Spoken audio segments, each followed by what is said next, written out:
You're watching Today I Grew Up. To infinity and beyond. Hey, howdy, hey, partners. Super excited because I am with Cam, the Toy Story man, or you can know him as Kaman online. He's a good friend of mine, and I'll just have him introduce himself to you, partners. So tell us who you are and where you're from. How's it going, guys? Super excited to be here today. Been a huge fan of Today I Grew Up for a long time, so it's incredibly surreal to actually be here and be on this channel. As David said, my name is Kaman Stowell. I am from Cleveland, Ohio. Been collecting Toy Story pretty much all my life. Toy Story was the first movie I ever saw in theaters back in 1995. I still remember seeing it with my parents back in 1999.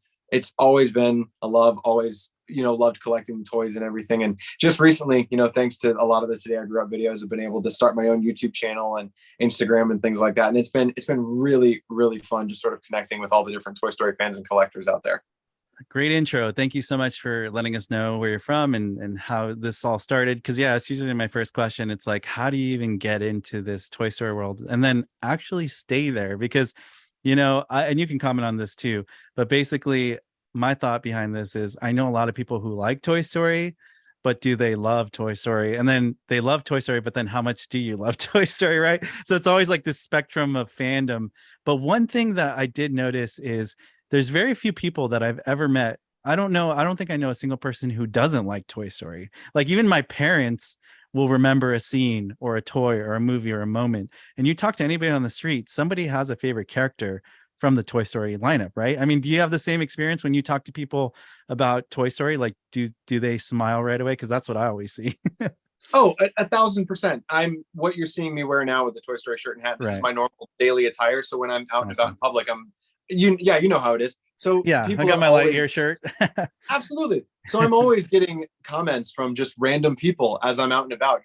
I wear my Toy Story 4 hat all the time, and people always feel the need in public to tell me how they felt about Toy Story 4, whether they loved it or hate it. So it's really cool getting people's perspectives that way. And everyone's always like, oh, what's your favorite? I love this one for this reason. And so I get it all the time. And yeah, you're 100% right. There's very different levels of, that people saw the first one and grew up with the first one and loved it. And then you get people that are just sort of now realizing it, this newer generation that is sort of realizing it with Toy Story 4 and Lightyear. My connection to it, one of the reasons I've stayed with it over the years is a lot of like my core memories of growing up are with the first and second movie.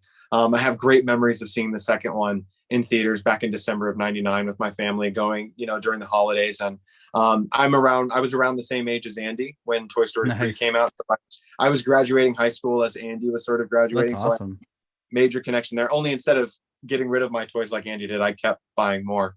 And then I was actually in college when when Toy Story 3 came out. I was in college as well, so I can relate to that. They timed it perfectly somehow with the generation that grew up watching the first one. They figured to be at that point now. So no, it's one of those things. I absolutely have that interaction with people all the time. It's so cool. People see the Toy Story logo and they're like, oh, hey, I love that movie. And it's cool knowing that for us, we spend minutes, days, weeks on end with Toy Story. We're with it all the time. But for people that aren't with it all the time, it's cool just to see that their faces light up and you see the logo or a shirt or something like that. No, I totally agree. And thanks for sharing that. I think it's really heartwarming to hear that no matter where you are in the world, and obviously USA is a very big country, even in your part of the world, you're more on the east side, I'm on the west side. No matter where you go, it's like you're still going to get the same reactions from people, and that's really cool. And one thing I wanted to touch on before, obviously we're going to get to your collection and other things like that. That's like my favorite thing, but we're going to first talk about what does it really mean to be an adult Toy Story collector? How weird is that? Because I'm sure there's a lot of people out there that I remember I used to hear back in the day, it's like, oh, you like Toy Story and you collect Toy Story toys. They kind of looked at you a little bit funny, I think. But I feel like with time, as adult toy collecting and, these companies like Mattel or Hot Toys and all these other companies started coming in, it kind of fueled the adult collectors market. And I feel like now it's not as weird. I could be wrong, but I want to hear your perspective on this. What do you think about the adult toy collector market? Has it changed for you? Because I know when I was younger collecting Toy Story toys and I was in college collecting them, people would look at me a little weird. And they're like, oh, why do you have a Barbie on your shelf? Like Ken and Barbie. And I'm like, and I'm already in my 20s, you know what I mean? And then versus like, now it's like, oh, it's cool. And then because of the YouTube thing, they even understand it even more. What is your a perspective with it, like collecting as a kid versus an adult, and like I want to hear the good and the bad, basically. 1000%. That is a great question, and it's really one that sort of needs a lot of thought and everything. But just sort of going back, I'm very public and everything with my collection and everything now. I love posting about it on Instagram and YouTube. That wasn't always the case. Back in, as sort of the same, very similar to you, back in high school, I had sort of come out a little bit saying, hey, I collect Toy Story, and hey, this is a thing I do. And it didn't necessarily get the best response from people in high school. It was sort of like, okay, you do that, that's really weird. Or, you know, you're posting about going to Toys R Us and things like that. Like when Toy Story 3 came out and there was a massive wave of toys everywhere, I was going insane, buying as many as I could, posting about it. And it didn't necessarily get the best response. So it's sort of like, okay, I'm gonna keep this to myself a little bit. And then sort of as I've grown up, and sort of as time has evolved, and things like you said, like Hot Toys, and I think Funko has been absolutely huge with getting the adult collectors out there, because almost everybody and their mom has a Funko Pop. So I think that's been a way to sort of get a lot of non-toy collectors sort of get their foot in the door when it actually comes to collecting. But as an adult, my experience with collecting has been completely different, where, you know, it's sort of a lot of the mantra of Today I Grew Up is sort of, you know, be yourself and everything, and don't apologize for it. And I think that's sort of where I'm at, you know, as I'm in my 30s now, as a toy collector, where it's like, this brings me so much joy. And I love doing it so much that, yes, I get negativity online, you get negative comments, things like that, but the positive outreach far outweighs the negative. You know, I've made great friends with you and other people online just doing this. And it's sort of this amazing thing how people miles apart are able to connect and relate over this small niche of having this, you know, grown up together. So as a kid and growing up in my high school years, it was definitely different and not as welcoming. But now as an adult, it's a completely different experience, and everyone is definitely more open to it. And it's one of those, once you just embrace who you are and you just say, this is who I am, this is what I love, and you don't apologize for it, I think people sort of look and go, oh, you know, I sort of respect that, you know? Yeah, thank you so much for that thoughtful response. I 100% agree with you. It's like I'm talking to myself in a way. It's like I agree with everything you just said, and it's cool that we had very similar experiences. It sounds like we had very parallel lives that were very similar, because everything you went through was kind of my experience. It was not really people. I was always passionate about movies and toys, but when I started becoming a collector, it wasn't until Toy Story 3 when John Lasseter's like, hey guys, we're gonna actually make movie scale replicas of the Toy Story toys. My mind just went boom, because I love movie props. I love the magic of like touching something tangible from the screen in your hand. That's why I love movie props. You know, like from Back to the Future, I started with the hoverboard, or like Indiana Jones. I'm starting to collect those props now because I just love Indiana Jones, and the movie props are so cool, right? So there's just always something to love about that concept. It's like bringing art and magic into real life, right? That's yeah, and you understand that, and it's been really fun to do that, and actually, like, I have no shame being a leader in this community, to tell people it doesn't matter how old you are to be a fan of Toy Story, especially because if I had a wall of Star Wars right now behind me, nobody would say a word. They'd be like, oh, he likes Star Wars. It's synonymous with adults already. But Toy Story, I think, was kind of one of those places where it's like, adults are into Toy Story. Like, you know, some people couldn't process that. And I feel like now it's more normalized. But I kid you not, I'll still get comments every year since I've been doing this saying my parents don't let me buy a full collection of Toy Story toys, or my parents are not letting me get this toy because they say I'm too old for it. And so it's kind of sad to hear that, you know, not to knock some parents out there, but you know, what I'm trying to say is I tried to at least tell people, hey, are you too old to have fun? Is there a cap on when, you know, it's like, no, you're never too old to have fun. So that therefore, if something is makes you feel fun and joy and happiness, then you should invite that into your life, because why would you live under somebody else's ideas and rules if it's not going to make you happy? So I'm really glad for people like you, for me, Toy Story Now, right? Or other people I've featured on this channel, Dan, the Pixar fan. You know, we all love toys. We're adults. We love Pixar. We love Toy Story. We love the art and the magic of it. And it's awesome to see this community grow so much, not just for the younger audience, but for the adults. And I think that makes me really excited. So talking to you, I'm just like, dude, yes, another person who is like fronting this for other adults to be like, hey, you know what? It doesn't matter if you're 20, 30, 40, 50, or even if you're a senior citizen. If you want some Toy Story toys, why not? Get some Toy No, Story toys. absolutely. Go out and buy. They're so Yeah. fun to play with. I'm not ashamed of saying that after a long day at work, sometimes you got to come in and play with a Buzz Right. Lightyear and a Woody toy. And Yeah. it's just relaxing, and it's one of those that like it just brings you back to your childhood. And to the parents, to the the comments and stuff that say that my parents think I'm too old. It's one of those I say you almost just have to wait it out. There's sort of like this as I'm growing up and learning a little bit about the world. I'm sort of learning that like there's these weird stages of collecting where it's like as a kid it's perfectly acceptable to own and buy whatever you want, but then from like 13 to like 18 is where it's like a weird kind of stage where I'm going to guess a lot of those comments are coming from is probably like 13 to 18-year-olds. The parents are like, well, you're a little too old for that. Let's try to get you into some of these other things.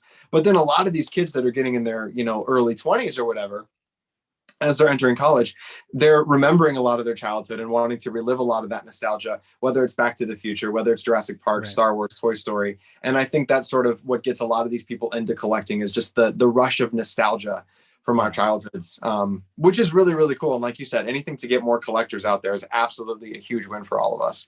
Yeah. And I still have hope that, after the success of Toy Story 3 and Toy Story 4, those are the first films that surpassed $1 billion in revenue worldwide in the box office. And, obviously the first two films did well, but with time, it's only making more money if you look at the statistics of the movies. And so to me, it makes sense they would make at least a 5, one more to round it out, because, we just got Jurassic Park 5. It's Jurassic World Dominion, but it's the 5th film in the Jurassic Park franchise, right? So, Sure. I mean, anything's possible. We're getting Indiana Jones 5 next year, right? So, I mean, the 5 number with Disney, they could make it happen. I can see it happening. But I think the origin story was smart, and we can go segue to this. I'll let you bring up whatever film you'd like. First, I want to hear your order of what the films you love from Toy Story 1 through 4, and then right. Lightyear is separate, so we'll keep that unique. But for me, Perfect. my order is Toy Story 2, Toy Story 1, Toy Story 3, and then Toy Story 4. And it's hard to say that because I love them all, and like 2 and 3 are tied for me. But if I had to pick, that would be my order. I don't know if you've done this, but I'd love to hear your order and why. That'd be great. Yours and mine are very similar, but I also have to throw in the caveat of if you asked me tomorrow, it might change. Yeah, exactly. but mine is very similar to yours, where I would say, with the exception of I would flop 3 and 4. Okay. I would probably go 2, 1, 4, 3. Interesting. I grew up in Minnesota. I'm originally from Minnesota. I moved to Ohio about 10 years ago Nice. to be with my girlfriend, who's about to be my fiance. Congratulations. And so, thank you very much. And so at the end of Toy Story 4, when Woody leaves Buzz and the rest of the toys to go be with Bo and go start this new life, and him and Buzz have that one tight hug, I sort of see me and my parents in that every time I leave Minnesota, whenever we go to visit them or whatever. And I sort of have that moment where it's like, I chose this life, sort of like Woody did, where Woody chose to leave his friends and his family to go be with Bo and live this new life. I sort of chose to leave Minnesota and my family to be here with my fiance. And so every time me and my dad, it's really cool where anytime we actually leave, like when it's finally, we've done our hugs, I'll always go to infinity. And he says, and beyond. I'll, the end of Woody and Buzz. And that's sort of how we always end each trip. So Toy Story 4, I know a lot of people don't like it. A lot of people have issues with the fact of Woody, going off and doing his own thing and not staying with the toys. But I have such a strong personal connection with that movie that it's a perfect masterpiece to me. And I have there's nothing I would change about it. And the ending is beautiful and a perfect evolution for Woody. Yeah. I think if we were to get a 5, it's one of those, you can either go one of two ways with it. You either do we follow Buzz and the toys in Bonnie's room, or do we follow Woody and Duke Kaboom and the carnival toys, sort of on the road? There's 2 different ways you can go with a 5. Yeah. Do they bring Woody and Buzz back together and undo the emotional support of 4? I certainly hope not.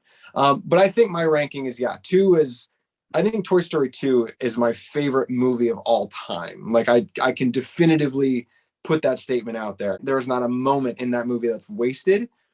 It all is leading towards something. Same thing with all of them, but 2, it's one of those I can put on anytime and just sit and watch and enjoy completely. I really agree with you on that. And I understand the rift of Toy Story 4 because I think it's so intelligently written that some people it goes over their heads. Not to call people like less intelligent, but I think the message gets missed because people are so focused on, but he left the toys, right? Yes. So then it's like, well, that wasn't actually the only point of that ending. It was much more deeper, like you're explaining. You related to it on a personal level in your real life. Sometimes there is a time to say goodbye because we have to, for whatever reason that may be. But maybe that is good because it's part of your life journey and growth. Because, if sometimes change is scary, and I think Toy Story 4 is a scary change. And some Yes. people are not ready for a scary change like that. And Woody followed his heart. He finally did something for himself because he spent so many movies helping and taking care of and saving and rescuing. Woody never really helped himself, I feel like. He was always the rescuer instead of being rescued himself.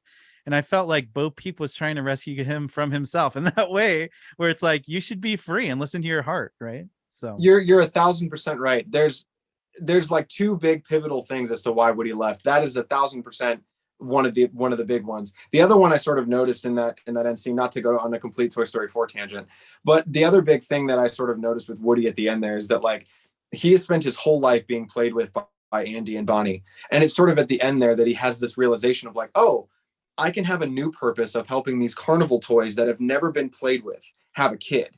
And he sort of has like this new like found sense of purpose where he's like, oh, well, I'm not really being played with anymore. I'm spending a lot of time sitting in the closet. My new purpose is helping toys live the life that I've had.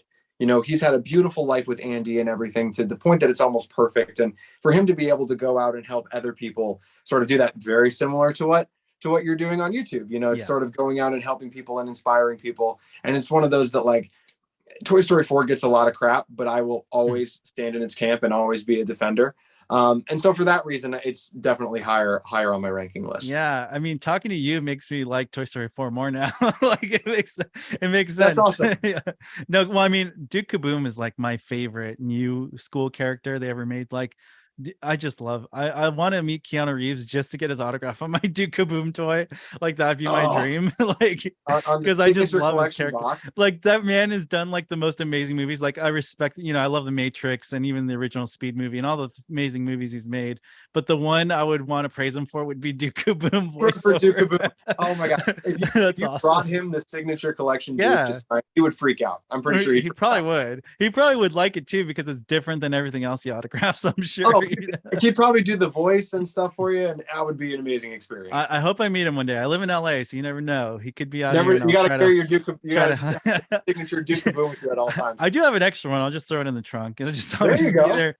One day it'll come in clutch. It'll be like ready for it. He'll probably be shocked too. Be like, where did you even get that from? You just carry that with you all the time. It's like I waited years to this moment. That's amazing. That's awesome. Anyways, yeah, speaking about celebrities, I wanted to segue into this. We can start talking about Lightyear because you have been tweeting a lot about Lightyear and a very special somebody took notice. So I don't know if you want to tell the partners out there who might not know tell us what happened because you got some really cool interactions with the man himself. So share that with everybody. Oh, I appreciate that, man. That's really cool. So it all sort of started back before Lightyear came out, actually. Just to start off with the bat, I'm a massive, massive Lightyear fan, absolutely obsessed with the movie. Love it. So leading up to it, obviously, we were all very, very excited. You were doing your toy hunt videos, which was awesome and getting everybody pumped. Yeah. And I still remember like the first time he tweeted back at me, it was Angus MacLean, the director on Twitter, who just have to say off the bat is amazing with fans on Twitter when it comes to answering questions and interacting with them. But yeah, I've had a couple of great interactions with him on Twitter. I tweeted my Lightyear review at him when it came out. Like I did a quick little video and he was like, hey, thank you so much for watching. There was a great interaction where Dan, the Pixar fan, had mentioned something because I told Dan I'd read all the novels leading up to the release of Lightyear. And he'd said something to Angus about, Kaman's read all the novels, and Angus responded with something like, well, I haven't, so I'm officially dubbing Kaman the Lightyear novel aficionado. And so I saw that tweet like saved because I was like, that's awesome. Dude, it was like, he knows my name. You should frame that. You should print it out and like screenshot, print it out, just frame it, put it on the wall. Why not? I might have to. I'll just do all the different times he's like tweeted at me and hang them in my room. Why not? Make a little collage. Yeah, the biggest one totally had me freaked out when I uploaded my Lightyear Blu-ray review. Yeah, I saw that. He had retweeted it. Nice. And so that was really cool for like two reasons, because obviously I was freaking out to my fiance, and I was like, Angus McLean just retweeted my review. Like, he either watched it or he didn't. And then she sort of realized, she's like, well, it's a compliment either way, Yeah, because either he watched it and he liked it and he said, oh, great, retweet, or he didn't watch it and he knows you're going to say positive things about it because he true. knows you, and he's just like, oh yeah, he probably said great things and he retweeted it. So she's like, either way, it's a win-win. It's true. That's awesome. So Congratulations. no, That's a really huge accomplishment to like actually be noticed by the guy who directed and, you know, and basically made this movie. That's amazing. Incredible. thank you. I really Yeah. appreciate that. Yeah, it's Yeah. he's been absolutely awesome. It's one of those, every time we're watching the movie and it says directed by Angus McLean at the end, it comes up with a laser. I'm sort of like, I've talked to him. Like, Yeah, I and freaked out too awesome. because I remember when I talked to you first about the Lightyear sandwich before I made it, and Yeah. then I made it, and then I tweeted it to him saying, "Hey, I made you a sandwich," and he actually liked the tweet, which was really cool. Yes, So he he did. That saw was it. So he saw it, and I was like, "Yes, he noticed me. That's awesome." You You were know? like the first one to do Yeah, that too. I don't yeah. know if anybody else had done I don't that think prior anyone to you else. doing it. I think I was the first. If someone else has done it, I haven't seen it yet, but I think I was the trendsetter because after I uploaded that video, I had so many comments saying, "I just made that sandwich right now and I love it." Like, you know, people are Yeah, actually doing it. And so I I was like, remember. that's cool. I remember when you told me you were going to do it. You'd like message me like, "Hey man, and I was like, that is genius. Like, that is a genius idea." Yeah, I'm glad you approved. I knew people would like it was funny because I came up with the idea and then I was thinking, are people gonna actually care about this? So then I shot it out to you thinking you're the ultimate fan. Let's hear what you thought. And then as soon as you're like, dude, that's amazing. Then I thought in my head, I'm like, okay, the audience is gonna love it. And you were right because everybody loved it. So Oh, that's I great to think hear. That's I great to did hear. And I now you was see people laughing. doing it on TikTok and Yeah. Instagram, and how people are doing it all the time. But yeah, you were definitely one of the I first. don't even know how many video views it has. I know it has a lot, but I remember thinking, I was like, 50,000 people saw me eating a sandwich on camera. This is just insanity. Like, I'm like, things that I never thought I would say in my life. You know, it's like, It's yeah, the video of me eating it's a like, sandwich got an insane it's amount like, of views. I remember telling my friends that I was like, did you know 50,000 people on the internet just saw me eat a sandwich on camera? It's just kind of a weird, it's just a weird statement, but it's actually true. So it's really That's funny. No shame, that's man. Like I hilarious. said, I just have fun, you know, eat sandwiches on camera, do it more often, maybe. Dude, But that's so awesome. No, that yeah. hey, I love it. I think that is so cool. Did you see the Lightyear plant-based food that they released? Like they have a veggie bacon and a I veggie did. hot dog. Did you get Yeah. anything yet? Did you find any of that? Not yet. We were at Walmart the other day and I saw like the sausages, and I'm like, I Okay. need to figure out how to like preserve those. I think I might have to like take the sausage out and just put the box in the collection You have somewhere. the cereal. I did see you got the cereal. Yeah. We do have some of the Yeah. cereal. They've done a couple Lightyear cereal promotions, which Yeah. has been really cool. But no, I still have to find a way to get the plant-based stuff in here. Yeah, so I actually just bought the bacon. Spoiler alert to everybody out there. I found the bacon. So I'm gonna be doing some cooking with Buzz very soon on the channel. So it's gonna be really great. Oh my god, I can't wait for that. It's gonna be a fun video. I don't mind veggie food. I've had a lot of veggie food. I know a lot of people, some people in my family are vegetarian, so I'm not a stranger to soy-based food. So to me, I eat meat, but I also eat vegetarian meat. So I'm not scared or anything. So Okay, like, do a I'm little bit sure of it both. might taste good. I'm gonna keep an open mind, you know. I had a Yeah. plant-based burger one time in Walt Disney World Yeah. of all places a few years ago, and it was quite enjoyable. The next thing I wanted to ask was, what was your favorite Toy Story short, and why? I guess you can say. No, you don't have to rank it, but like, what's one of your more favorite ones? For me, personally, my favorite Toy Story short, and I think is a beautiful Toy Story short that's perfect in every way, is Hawaiian Vacation. I think like Hawaiian Vacation is my number one. I do love the Christmas one. I like the Halloween special and all the other ones, but there's just something about that Hawaiian Vacation special that just like, I don't know, it's just so fun. You know what I love about Hawaiian Vacation is like one of the few things in the Toy Story world where there's not like this big, massive, dire problem to solve. True. And even like Small Fry, they have to get Buzz back from the restaurant. You know, Party Source Yep. Rex, the club is overflowing. It's just about giving Barbie and Ken a good time on this Hawaiian Vacation. And it has Yeah. so many good one-liners, so many good bits. For me, it's probably a tie between Small Fry and Hawaiian Vacation. Okay. It would depend on when you'd ask me, but I think I'd have to agree with you and definitely go with Hawaiian Vacation, That's just because it's such a fun one. It's one of those I Yeah. can watch literally anytime, and I always enjoy it and I always laugh. Yeah, I'm glad you feel the same. I think it's a perfect short. And I hope that Disney eventually does give us more. I know they gave us little, you know, they give us little things like Forky Asks a Question, or they'll Yep. drop in a little short here or there on Disney Plus, but it's nothing like we've seen before. And I hope they do bring that back later on, like more longer, you know, extended shorts. because those are always really fun. So Me I'm too. glad you Whether agree. it's, I think with Disney Plus, I think that's a beautiful way to sort of expand the Toy Story world, be it with Right. Lightyear shorts or Toy Story shirts or something. We're definitely going to get something more. It's just Right. a question of how much longer do we have to wait? Totally. So let's segue into the toys because this is my favorite Yeah. part. What was your first Toy Story toy you ever got for your collection? And if you have a fun story behind, some of your first toys that you collected, I would love to hear that story. Just like how it started. What was your first toy? And then how did it turn into what you have behind you? Because you have a lot of toys that look really awesome right now behind you. Yes, it is. It is a full 360 Toy Story room. I actually did prepare the very first toy Perfect. ever, and there is a story behind it. So I don't know if this was necessarily the first toy ever, but it's like the first documented one, I guess Okay. you could say. Back in 1996, it was right after the first Toy Story had come out. They were doing a big promotion at Burger King. Yeah, I For the first, remember. they had all the toys Yeah. and stuff there. It was a huge thing. So I remember it was November of 96. They were doing a promotion for the home video. It was before Toy Story was about to be released on home video. They had a whole wave of toys. And I was over at the Burger King right over by our hospital in Minnesota. It was just right down the road there. Oh, cool. And my mom was up in the hospital about to give birth to my brother. Oh, wow. And That's awesome. me and my dad were at the Burger King, like just getting lunch or whatever. And I remember like getting the call that we had to rush up there. And I had gotten a Toy Story toy. It was this Lenny, Nice. these small Lenny binoculars from Burger King. And so there's actually a picture that I've shared all over social media because it's just hilarious of me sitting in the hospital bed. My mom is holding my newly born baby brother, like showing him off. And I'm standing in the bed in the corner, like, That's showing awesome. showing off my Lenny because That's yes, my brother amazing. was just born, but look at my new Toy Story toy. That's So amazing. it's like a three. It's like I think I was 4 or 5 at the time, just going like, look at this. Nice.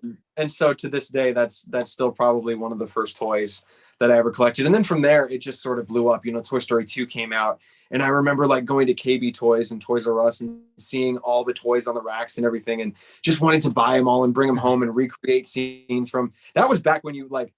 Toy Story 2 came out in November of 99, and you had to wait a good year for it to come out on VHS. So it was one of those, like, I remember buying the toys and recreate, like I had a Zerg toy that I still have over here that I remember like recreating the elevator scene with like and everything and like doing the lines and everything as best as I could remember.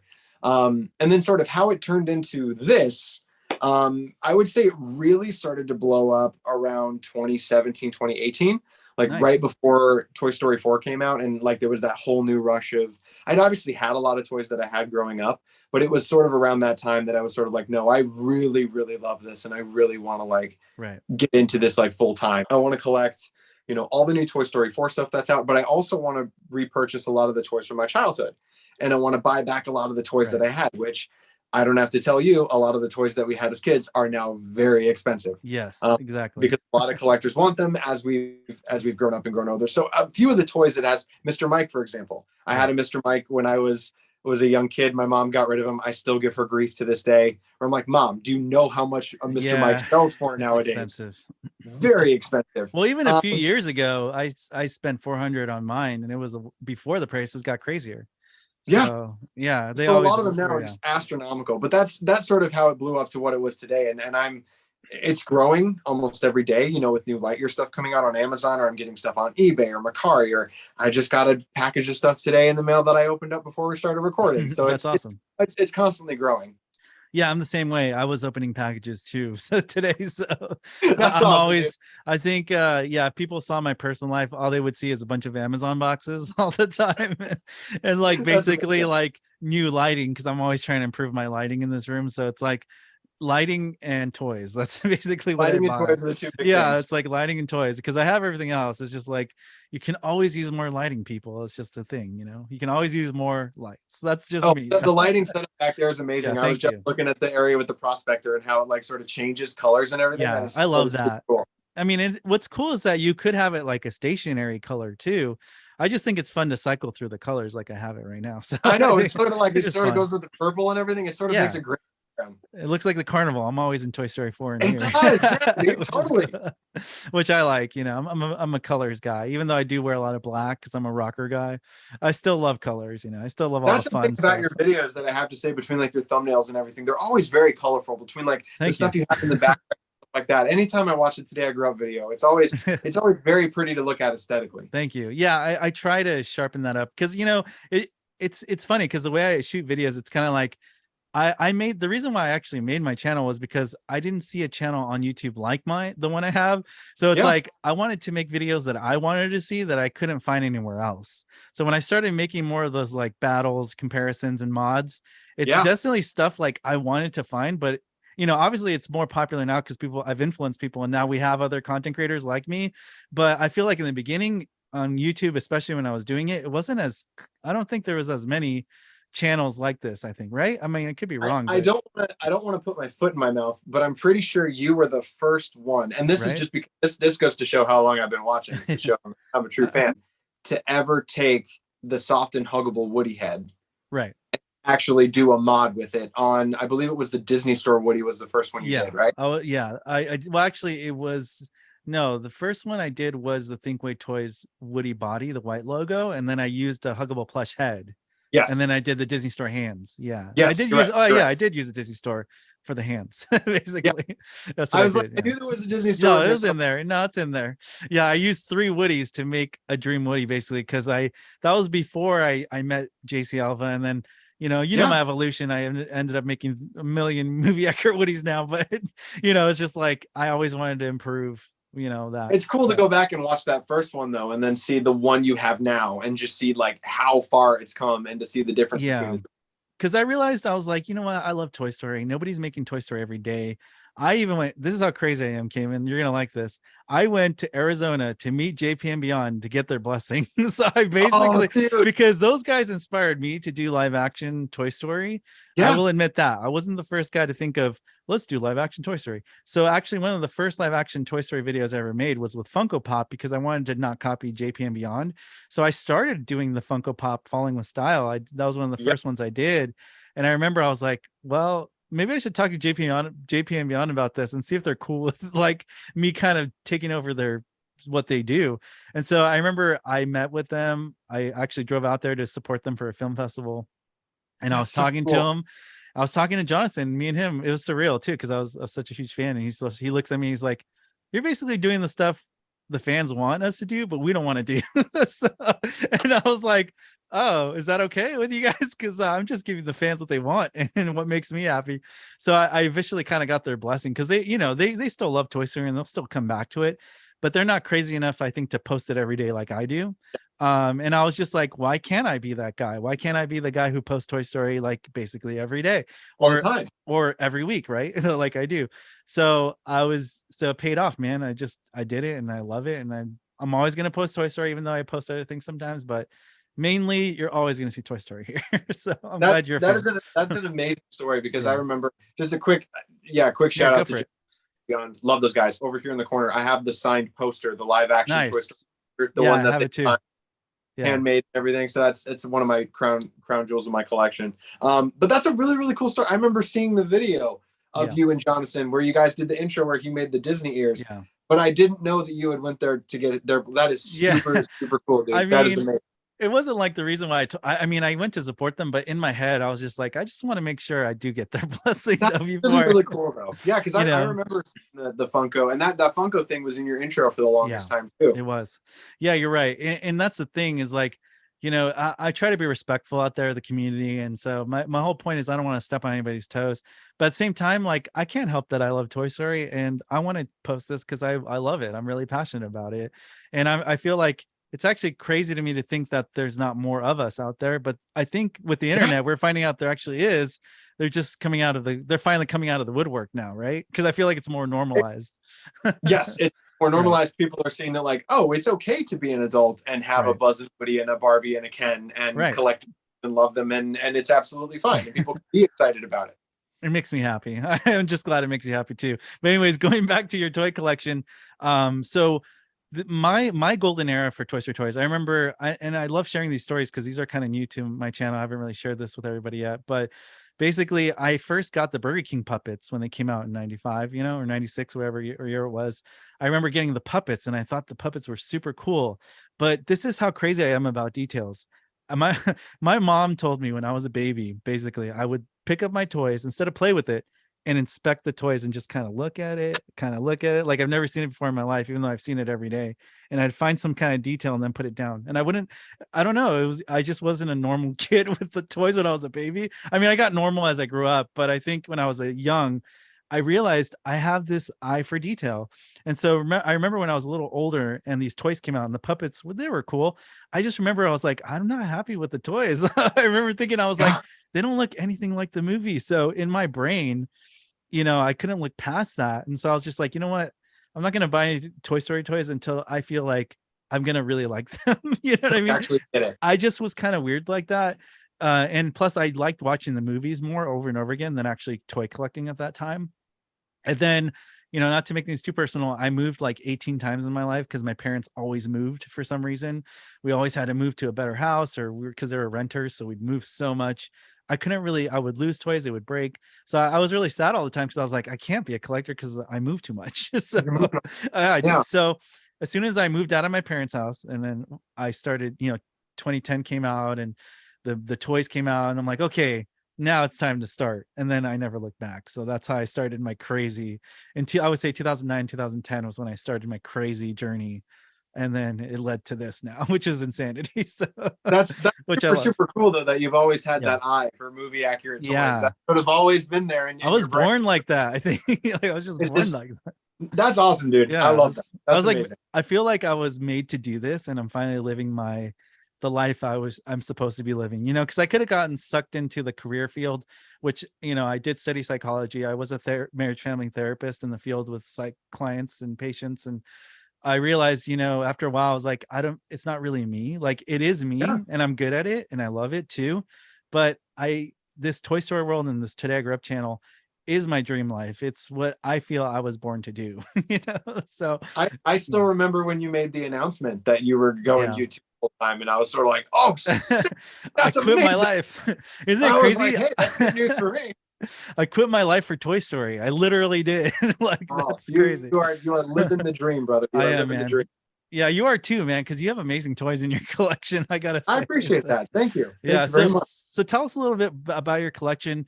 I want to know a few things, like, number one, is it insured? Like, if anything happens to it. Number two, like, do you even know how many pieces you have, what the value of it all is, and how do you like quantify all this? Like, I'm just really curious about all that stuff. Those are all amazing questions. Yes, It is absolutely insured. It's been insured for a while. I'm very OCD about that. Insure your toys, people. I do it too because it's smart. You can buy it online. It's not terribly expensive, and it's absolutely worth it. There's fires, there's hurricanes, there's, where I live, earthquakes. You never know. you absolutely never know. Flood damage, anything. It's amazing, and you have to still submit pictures and stuff like that. So it's all legit. It's absolutely worth it if you guys are thinking about doing it. In terms of how many pieces I have, that's so tough. I actually need to sit and do a count, and actually, because I know I've contemplated, people have asked me oh, would you ever submit it to Guinness or things like that to get the world record? And I'm like, well, I know I don't have the world record, but I guess that's not necessarily the point. The point is more if you submit it. Right. And then you own it and sort of, but there's a lot of work that goes in there. It has to be publicly counted and everything. But if I had to take a guess, with going with all the little toys and all the books and all the movies, I would give an estimate of probably around 2,000 pieces. I would say I was thinking 3,000, but 2,000 sounds right too. If I had to take a guess, you definitely have more. I think you have overall more pieces than I do, because I'm more, I do have a lot of smalls too, but I really, me, I just really focus on the movie accuracy and the props. Like, that's just when my it thing. comes to, and I can speak to this having watched your videos and knowing what's in my collection, just for the people out there. When it comes to money, yours wipes the floor with mine. I have to say, when it comes to quality over quantity, right? I just have to point that out and say yours is amazing in terms of quality, high end, expensive items. Whereas mine's a lot of the little stuff that you can kind of get everywhere that's been out throughout the years. It's just sort of what do you like to collect? Right. And I think, but the same thing, even though yours may be not as rare or as expensive as some of the pieces I have, as a whole though, because you have so much volume, I think that's where the value you have is increased, because it's your collection lot might fetch a little bit more or the same as mine, even though I have, the high end stuff. you have the volume, and sometimes people do pay for volume because that's just a Sure. lot. Not that you would ever Yeah. sell it. I'm not selling my stuff either, but you know, No, say yeah, find a way to bury me with this. yeah. Somehow, you know. So fun story. I had a flood in the first apartment I ever lived in. We had a flood, and a pipe burst in our bathroom, and it flooded the whole apartment. And I was on the second floor. I came home from work, and I saw water coming out from the balcony. I was like, no. And I opened the door. Literally, I kid you not, there was like 3-4 inches of water already in the apartment. So I was thinking in my head, I'm like, how did nobody, hello, there's no neighbors home. Like, how's nobody seeing this right now? How did nobody see all this water? Luckily for me, my display case I had the Toy Story collection toys already in there, but luckily for me, they were all in the glass display case that day, and it just was enough so the platform was thick on the bottom that it did not touch my Toy Story toys. Oh, So they were saved. It was awesome. But dude. but my rare Mattel hoverboard got ruined. The electronics got wet in that one. But because of my insurance people, I was able to buy a brand new one, mitten box, and I still have it to this day. Mitten box. And so the one that just doesn't make sound anymore, I just custom modded it, you know. Oh, there you go. So now I have one mitten in the box that's worth like $1,500 now. So I mean, it pays to have insurance, right? So now I have two hoverboards because I got insurance. Just because you were insured and covered your butt. That's amazing. So insurance pays off. So I hope nothing happens to yours, but insurance really pays off. Yes, get insurance for your collections, people. It's absolutely worth it. Because if I didn't get that insurance, I would have been out of hoverboard, and that's an expensive thing. Hoverboard, you'd have been devastated. Yeah, and that's the one from 2015. Or I think 2012 actually is when I got it at the late end of 2012. And that thing is worth so much money now because it's the one from Mattel, that they actually made that makes sounds and glides. It's from a Comic-Con exclusive. It's pretty crazy. Oh, so of course nowadays it's super impossible. Yeah. So anyways, yeah, I really want to touch on that because I feel like it's stuff collectors don't talk enough. Toy collectors don't talk about that enough. You're 1,000% right. That's having talked with as many collectors as I have online and everything, that's never something that's really been insured. Get it insured. Yes, absolutely. Yeah. Well, on Today I Grew Up, I'm all about helping the people out there. So I love to talk about these topics that this might inspire someone to get insurance today.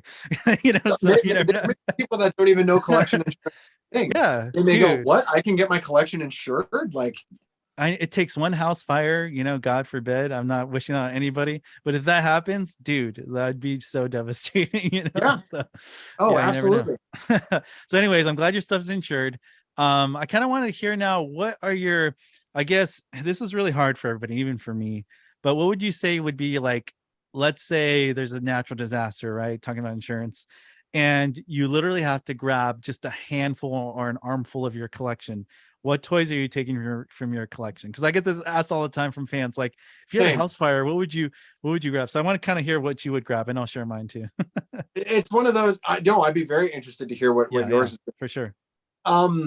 It's one of those. I have thought about it. Again, it would probably change on the day. One thing for sure that I know I'm grabbing is my signature collection Woody.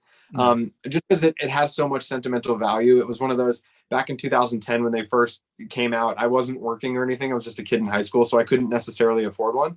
Right. But I still remember like seeing them on the shelf and always wanting one. And then finally when I got one, many, many years later, it was such a big deal. I wrote my name on the bottom. I still have it to this day. That's I still awesome. Look at it and cherish it. So that one for sentimental reasons. Oh man, it's so tough. Like a lot of the collection stuff, I would say like signature collection, Buzz, anything like from Toy Story Land. A lot of like my vintage stuff from like the 90s that I grew up with, like owning. Like I have my original Zurg. I have some of my original Buzzes. I'm picking a lot more than a handful of things. I know I'm sort of cheating. Some of the new Lightyear stuff, I'd say, because there's been like some really, really cool Lightyear toys. Like I'm obsessed with the 12-inch Laser Blade DX. Yeah. Lightyear figure. Also, I just have to point out that it's really cool that I can say things like that and what I'm talking about. Yeah, I totally get what you're saying. Normal day-to-day conversation, you can't tell people like, hey, the 12-inch Lightyear Blade DX figure is amazing. They're going to look at you and go, what? Or did you know that Shop Disney just dropped a brand new Laser Blade that I need to get and review because it's adult size? Dude, I was waiting for that one to be a total nerd for a second. Oh, you just got that? Dude, I need to review that. I didn't. I don't have. But what's amazing is like that one. This is the original one. And like when you notice in the movie, when they like first land on the planet, they have this one. Yep. But then later, as like they evolve with their technology, the blade goes all the way around. Yep, that's true. Like as you see with the Zap Patrol and everything, which is the one they just dropped on Shop Disney, which is the one I was waiting for. Awesome. Yeah, I'm getting that and reviewing it on the channel. I'm just lagging on it, but I'm gonna do it. It's on my list. Oh, So. cannot wait. Yeah. Can't wait to see. You'll see that soonish. It'll definitely be yeah, I'm not gonna wait too long. You'll see it soon. I'm excited to see like how like heavy it is compared to like this one, if it's full of like all the electronics and everything. And yeah. so I can't wait to see that, man. Yeah, I'm gonna definitely do it. You know me, I go in depth and crazy with the details, and I'll tell you exactly to the screw what's different, what's the same. You know, I'll Cannot definitely wait. do that. But Cannot yeah, wait. I see. I love that stuff, man. It's so cool. And yeah, it's. Oh yeah. Anyway, you were saying about the saving your toys from the fire or whatever. Oh yeah. Yeah, signature Woody. I would say signature Woody, anything vintage, and then maybe some of the new 12-inch Lightyear figures, just because those are super, super dope. But now I have to hear what yours are. So for me, in my head, yes, it would hurt to like lose like basically all of this. But if I had to run out the door, it would just be my custom Toy Story toys. So basically ones that I can't really pay for, like Toy Story Collection Rex. Yeah, it would be expensive, but I could buy it again, technically, right? Or like Potato Head, that would hurt, but I could technically buy it again. You know what I'm saying? But JC Alva Woody, there's only one of one in the whole world, so I have to grab. So I would grab my labor of loves, my custom Woodies. I'd have to grab those, and my custom Buzzes. Those are my number one priorities. Then, if I had more room in my arms, I would grab like Wheezy and Trixie, because those are just beautiful custom, expensive toys. Stinky Pete, obviously in box. You know, I'd just open the box and throw them all in there. I know. I'd open Stinky Pete box. Sorry, Stinky Pete. Throw them all in there, and scoop it up, and then I'd be like, okay, that's all I had time for. That's what I would do. Just make it work. No, I was actually it makes sense, right? Trixie, went through the list though. Your Trixie is all your custom toys are absolutely amazing, one of a kind. I mean, it was always my dream to have. I wanted to be the real life Andy. You know, that was my dream. I want the toys that he had. And sometimes people don't get that. They'll tell me like, don't you want your name on the bottom of Woody's boot? I'm like, yeah, that's sweet and sentimental, but that's not my journey. My journey is I wanted movie props.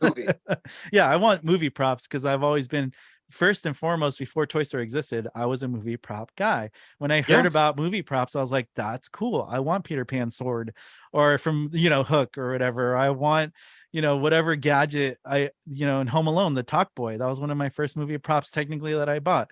When I was a kid when Home Alone 2 came out, and I got the Talk Boy, and I still have it to this day. I still have my Home Alone Talk Boy, What does that sell for nowadays? Is that the hot? That one goes for several $100s on eBay now. I think in Christmas peak mint in box, it goes for over $1,000, and it'll run you $400 to $600 depending on the condition. Even really bad condition will cost you a few $100s. So yeah, they're worth money.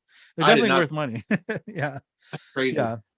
So that's why I always tell people, especially when 2019 came out with Toy Story 4, I remember the day that the toy line dropped, and I was like hunting every Target for Signature Collection Bo Peep. I was stressed out that day. I went to like 5 or 6 different Targets, and I was like, found Bo Peep. Okay, now I got to find Toy Story 4, Mr. and Mrs. Potato Head. Okay, now I got to go find, right? It was just like, tell me your experience, because I definitely was like freaking out that whole day, and I dropped like $400 or $500 that day. I think I remember. Yeah, the first day, because there was it was a weird thing, but I remember on the Toy Story Facebook group for Toy Story Collection, it was just like, hey, don't miss toy drop day. Like, this is it. And they were right. Like, the toys dropped that day. It was huge. Remember that? What's funny is I was actually working at Target at the time. Oh, wow. You're lucky. So I was like super anticipating the build up. Like, we had the boxes in the back and everything that said don't release until such and such. Oh, you're lucky. I was like, oh. So like the day, I remember like requesting off the day that everything dropped. Yeah. Because like, okay, the Toy Story toys are going to come out. Kamans obviously get them. And I remember like going down the aisle, and I remember the first thing I grabbed was the soft and huggable Woody. Yeah. And I ended up getting 2 of them. I have one mint in the box on my wall. I have one that I tried to do some mods with after watching some of your videos. I've bought like 4 or 5 of those, to be honest with you. I have like 4 or 5. They sell for like $40 to $50 now. Like, that's crazy. But no, I remember grabbing that. I remember grabbing like all the Mattel mystery minis. I grabbed like 7-inch line. Like every Forky that they made, I probably spent close to like $50 just on. That's awesome. I'm like, I literally need every Forky that's come out. I don't even know who he is yet. I haven't seen the movie, but I need everyone that's made. Yeah. Thankfully, I wasn't wrong, because Forky's an amazing character who I personally can't get enough of. By the way, I got to say this part before I forget. I just found a Disney Store Forky at the Disney Store outlet store by my house for $7 on clearance. They had like a few left. $7 each. Isn't that crazy? Yeah. So I just bought it for kicks. I was like, yeah, I have one. Why not? $7. I'm in. It's like add another Forky in my closet.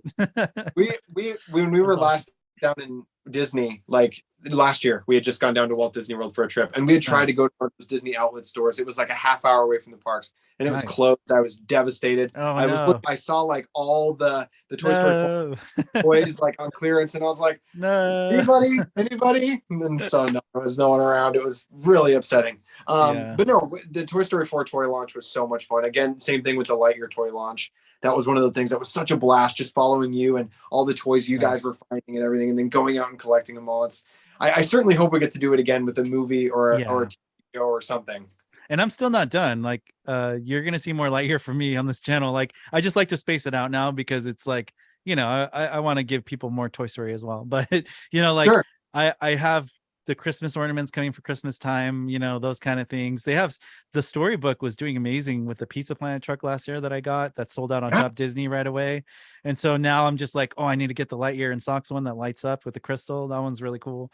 So yeah, I'm all on it. Don't worry. You're going to see all those reviews here. It's still coming. It's still coming. But and that's the other hard thing with Lightyear too right now is they're still constantly releasing new toys. It's hard to keep up with everything because every new day there's a new figure or a new ship or something new that's dropped. So did you hear, I don't know if you heard this, but Mattel actually made, they just released their last quarter profits, and they said that they've been the most profitable as a company with the toy lines that they have in decades. And so this means they're going to pump more volume. And that's why we have seen way more, like if you go to Target right now, you're never going to run out of Jurassic Park or Jurassic World toys right now. They're just fully stocked.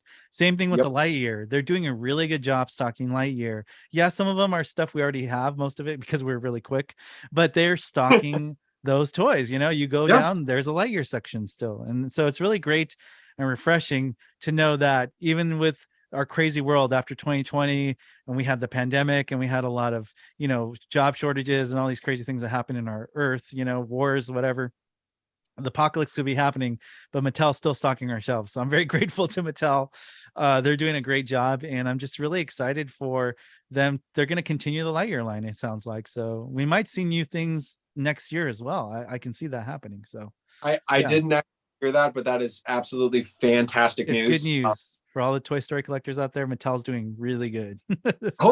And hopefully, like you said, hopefully we do get more Toy Story toys outside of just Lightyear. I know earlier this year we got some new ones from Mattel in terms of like they released the 10-inch scale Woody, Buzz, and Jessie.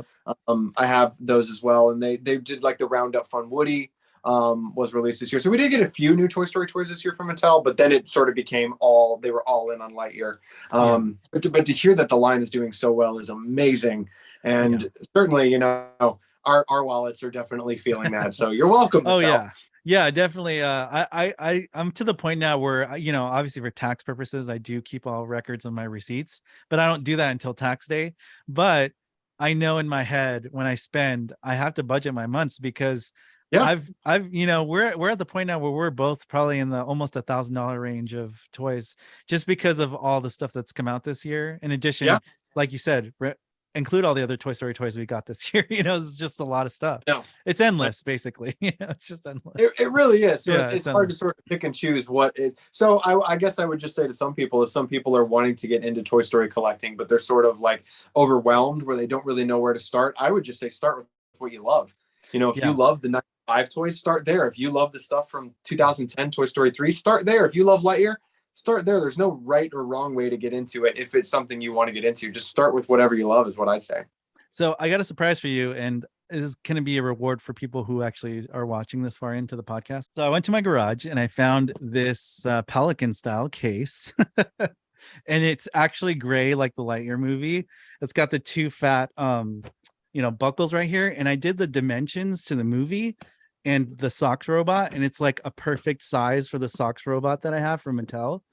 And it's like, dude, it even has like the foam to do the inserts. So I can cut it out for the little mousy thing. And then I have this foam insert I can die cut for socks. So it's like perfect. So I was thinking of getting you pulled it out and I saw the clips. I knew what it was. I was like, that looks just like it. So right now I'm thinking of like putting the Star Command logo right here, putting the decal on a custom decal on there and just like, dirtying it up and like cutting the foam and trying to get all the little pieces in there with socks. It's just gonna be amazing. Dude. So I'm working on that right Perfect. now. So cool. Do the World of Disney one. You got the shop with the plug-in on the tails. Yeah. So yeah, that one. Cause I feel like even though it's not movie accurate size technically, it's still a robot. And so I'm respecting that it's the only robot socks we actually have that's a robot. Yeah, I'm super excited about it. Hopefully it inspires people to like kind of do their own mod with it. Cause basically it's like it's a case that we should all get with our socks robots, but we have to make it ourselves, obviously, because that'd be expensive for the company to do. Well, and again, that's a really, really cool custom thing to make that you can get fans to make that I never thought of. Like, and most probably wouldn't have thought of, make a case for socks. Like that's but isn't that cool though? Like because me, I want to have stuff in real life from the movie. So when I saw Buzz be given that briefcase, I was like, dude, imagine we can just have our own case and we walk in a room, we open it, and we have our own socks robot, just like the movie. And that's your own socks in there with the foam. You open it up. That's perfect. That is amazing. It's not gonna be perfect, but it's gonna be definitely the best we have. So I can't wait to see that when it's done. When you get the foam all cut out, that's gonna look absolutely amazing. Yeah, so I'm really happy you have that reaction because that means the fans are gonna love it. So dude, it's so cool. I'm always gonna ask you just in case I have doubts because I'm pretty sure you're a good metric. I appreciate that. I will always give you my honest opinion. Awesome. Wrapping up Lightyear, basically, it's such an amazing movie, and there's just so many things that we can endlessly talk about for Lightyear. Definitely the toy line's been my favorite. The socks robot is one of the favorite things in my collection. And I wanted to talk about the Robots robot. So I just made the announcement that the pre-order link's available. I just kind of wanted to hear what's your reaction to seeing the Robots robot and what questions, or do you have any I want to hear your comments about it because you're like the first fan I talked to about what do you think about the robot. It'll be really interesting to compare the face sculpts and everything to the Hot Toys, when that's actually out and everything. I'm going to get that too. I'm planning to get that Hot Toys one for sure because I need to get it. Yeah. Speaking about what you were earlier, when you were a kid looking for the little details and stuff, Hot Toys is definitely going to scratch that itch for you, buddy. Yeah, and I think I remember a lot of people are telling me to get the SH Figwarts Buzz right now, the Lightyear Buzz. But number one, it's 5-inch scale, which I like it, but there's just something about the arm joints that are popping out a little too far. And there's just little things about it that I think are kind of weird. I feel like for a 5-inch figure, I'd rather spend $100 into something that I might like a little better, like Takara Tomy Buzz. That's bigger scale. So I have to be careful about my money. So it's not that I'm against some toys. I just have to be smart about what I spend my money on at this point. No, absolutely. Because like you said, $1,000 here, the Hot Toys Buzz, another 300, all this stuff adds up. I wish I was rich. I'm not. If I was, what I mean? All the stuff I have is because I bought over the years. I've been collecting. People forget, I'm into this, 13 years of collecting now. It took me 13 years to have the money to pay for this. It doesn't happen overnight. Unless you're rich, congrats, but I'm not rich. So I came from nothing. So we're hardworking men, right? We're just regular hardworking guys who just how we spend our money. Yeah. But I'm a fan of the SH Figure Arts as well, but I don't personally have that one in my collection. And it's one of those with so many different Buzz figures out for Lightyear, you do have to sort of be picky and choosy. And going back to Mattel, they've been crushing it with the Alpha Class line. I agree with that.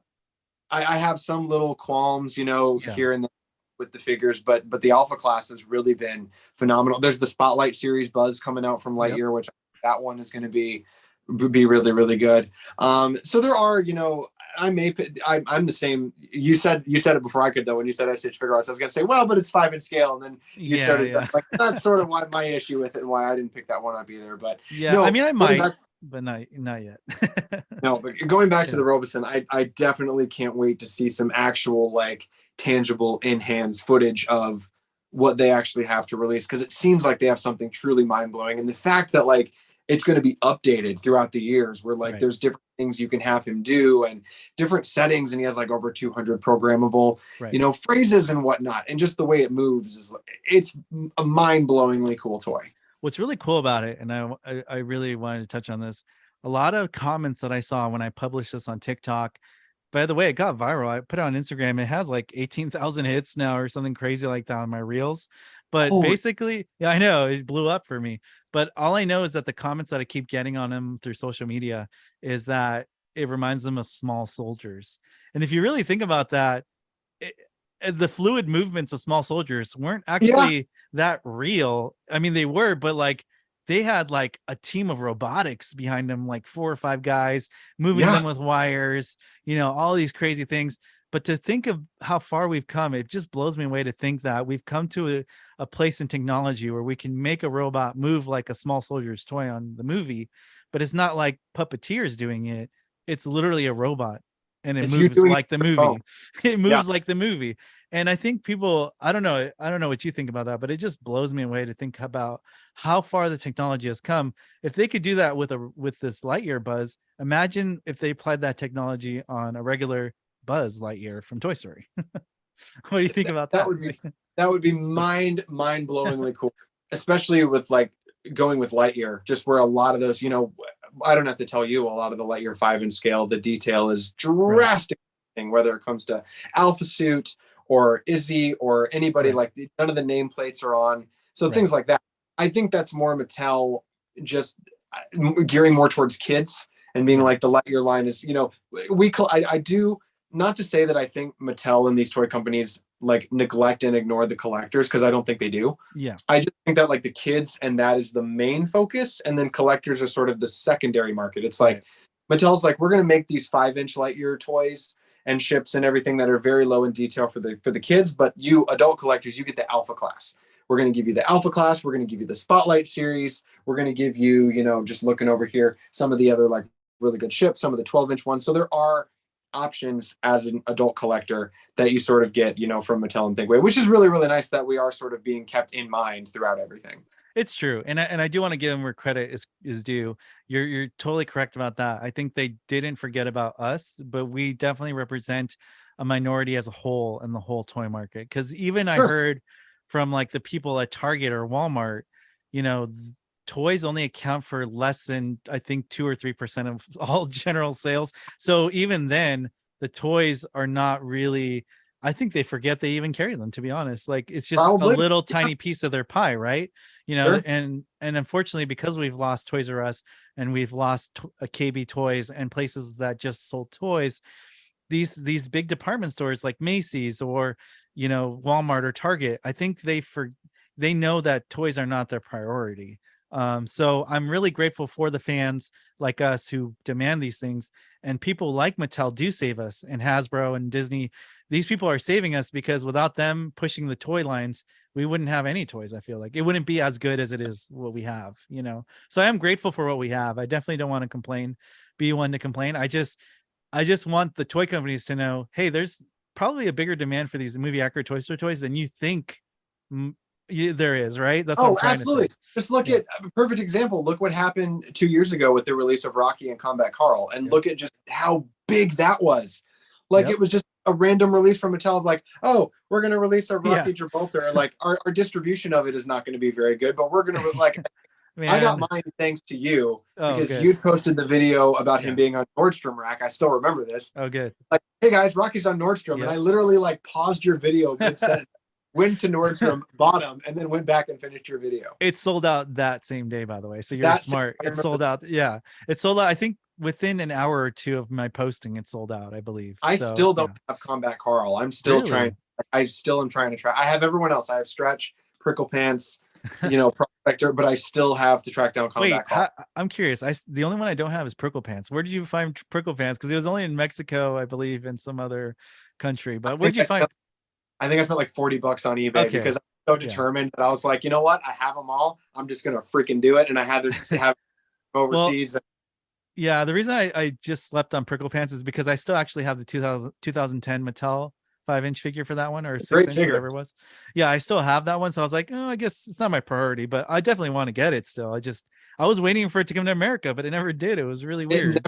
No, and the distribution for that line was really, really not so good. But no, but it absolutely goes to show that we want these, and like we want the obscure movie accurate toys like Rocky.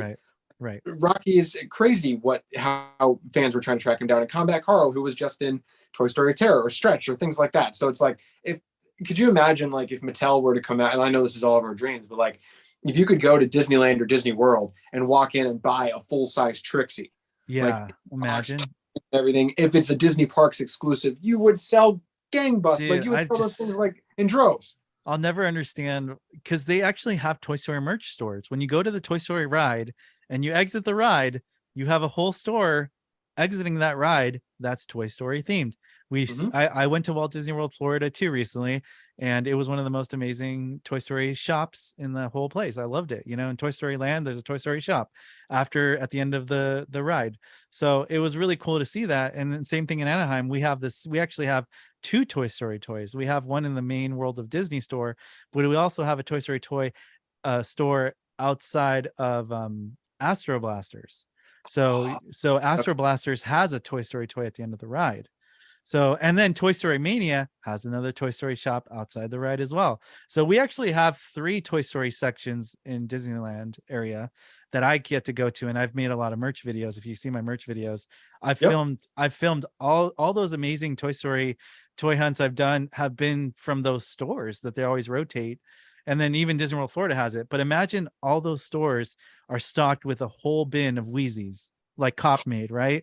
Or a whole actual movie accurate size Luxo ball, right? Those are so easy to make, and think about how profitable that would be. Well, People would be buying that. Yeah, the full-size Luxo ball you can buy in droves at the Pixar Studio Store, like at Pixar. So like they're made, like just give it to Disney. So, but no, Disney is absolutely sleeping on money when it comes to selling exclusive Toy Story because that's where like you can sell it, because like if you take your son or daughter to Walmart or Target, they're not, like, let's be honest, they're not necessarily going to care about a full-size Trixie or a full-size obscure, Toy Story character. But if they're in Disney World, Toy Story Land, or Disneyland, and they're seeing these characters on the ride, they see Trixie, they see stand-up things of her, they see her around, they're going to be like, oh, I really like her. I remember how much I really like her. They're going to buy Trixie while they're there, immersed in that world, immersed in that character. So they're absolutely sleeping on money when it comes to selling exclusive characters and merch in the parks. I'll never understand it.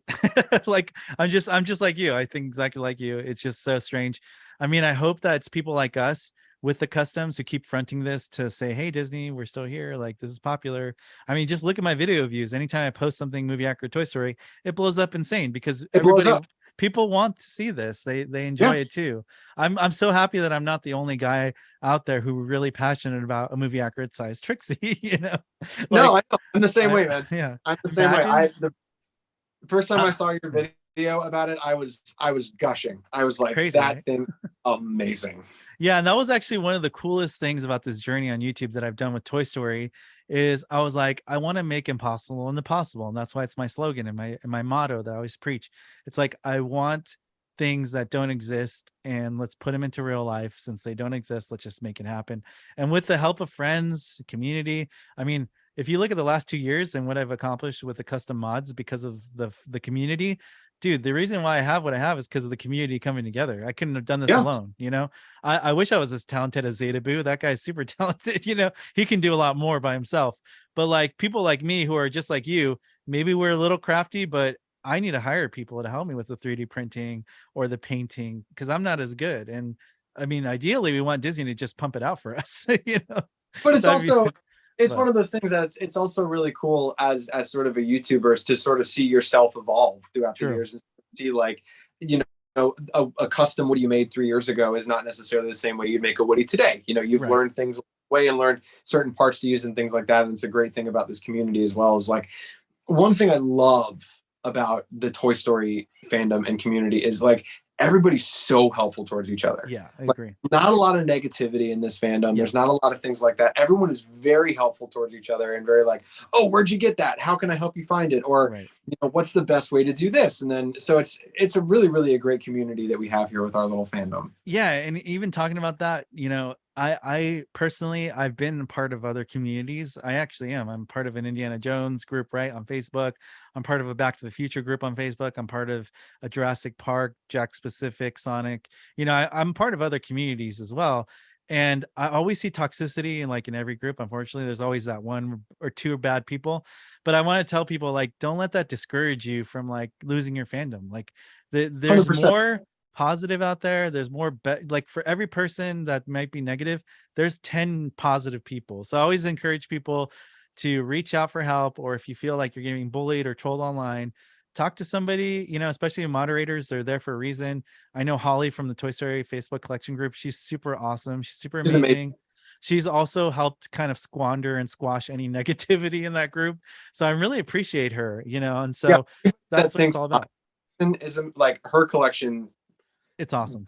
Is amazing. Blows me away. Yeah. But Yeah. just to touch on that real quick, just for anybody that's watching and is sort of like feel about the negativity stuff, that was one of the big reasons why I was sort of scared to get into YouTube and Instagram and things like that, because sort of being back in the day, not necessarily it being acceptable to do what I do and love Toy Story as much as I do. One of the big reasons I was scared to go out publicly and like do YouTube videos and stuff was the negativity.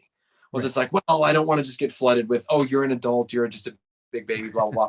But just for anyone who's thinking about doing it and wanting to do it, but is scared of the negativity, I just have to say that like the positivity far outweighs any negativity or any negative comments you get. The positive outreach, you know, from Today I Grew Up, from my other friends, that like, even just whenever I put out a new YouTube video and people message back like, hey man, great job or whatever, that's so cool. And as you know, like anytime you put like a lot of hours of something into a video and then people watch it and enjoy it and give you positive feedback, it is very, very rewarding and does very much negate any negativity. So if you are wanting to get into like the Instagram, YouTube game with Toy Story, with anything, I would say just dive right in. And it's absolutely yeah, thanks for the advice. That's great. I always like to give, you know, I love to give positive messages and motivate people and help steer them on the right track when they feel they're bumped off. And I think that's to piggyback off of what you said. I 100% agree. I think when we start letting go of what other people think about us, we become stronger for it. We become more confident. We become ourselves. And I think a lot of times people are afraid to really be authentically true themselves. And that's what Today I Grew Up is for me. Today I Grew Up is a place that's a safe place. It's a place where we can express ourselves. We can be passionate. We can just be ourselves and not worry what other outside influence or criticism may say. And for every negative comment I may get, I get 1,000 positive ones. And the cool thing about the Toy Story community, like you said, it's mostly positive. It's hard to hate Toy Story, and it's hard to hate on somebody for liking Toy Story, right? I think some franchises can't say that, but with Toy Story, it's like I said, who doesn't like Toy Story? Who doesn't like Toy Story? Who doesn't like Toy Story? Even some people that I talked to that didn't like Lightyear, they didn't like Lightyear for the standard list of reasons people didn't like it. They didn't like it because they're like, well, I didn't like that Buzz did this, or I didn't like that Buzz necessarily made this decision. And in my head, it was like, oh, you didn't like it because you really, really care about Buzz. And this movie didn't necessarily make choices that you agreed with for Buzz. And so it was sort of cool seeing people that like reacted negatively to Lightyear, but they reacted negatively to it because they were so passionate about who Buzz was, that they had this idea of who Buzz was in their head, and Lightyear didn't necessarily meet that for them. But for us, it did. But it's just sort of cool seeing like how it just sort of resonates with everyone still to this day.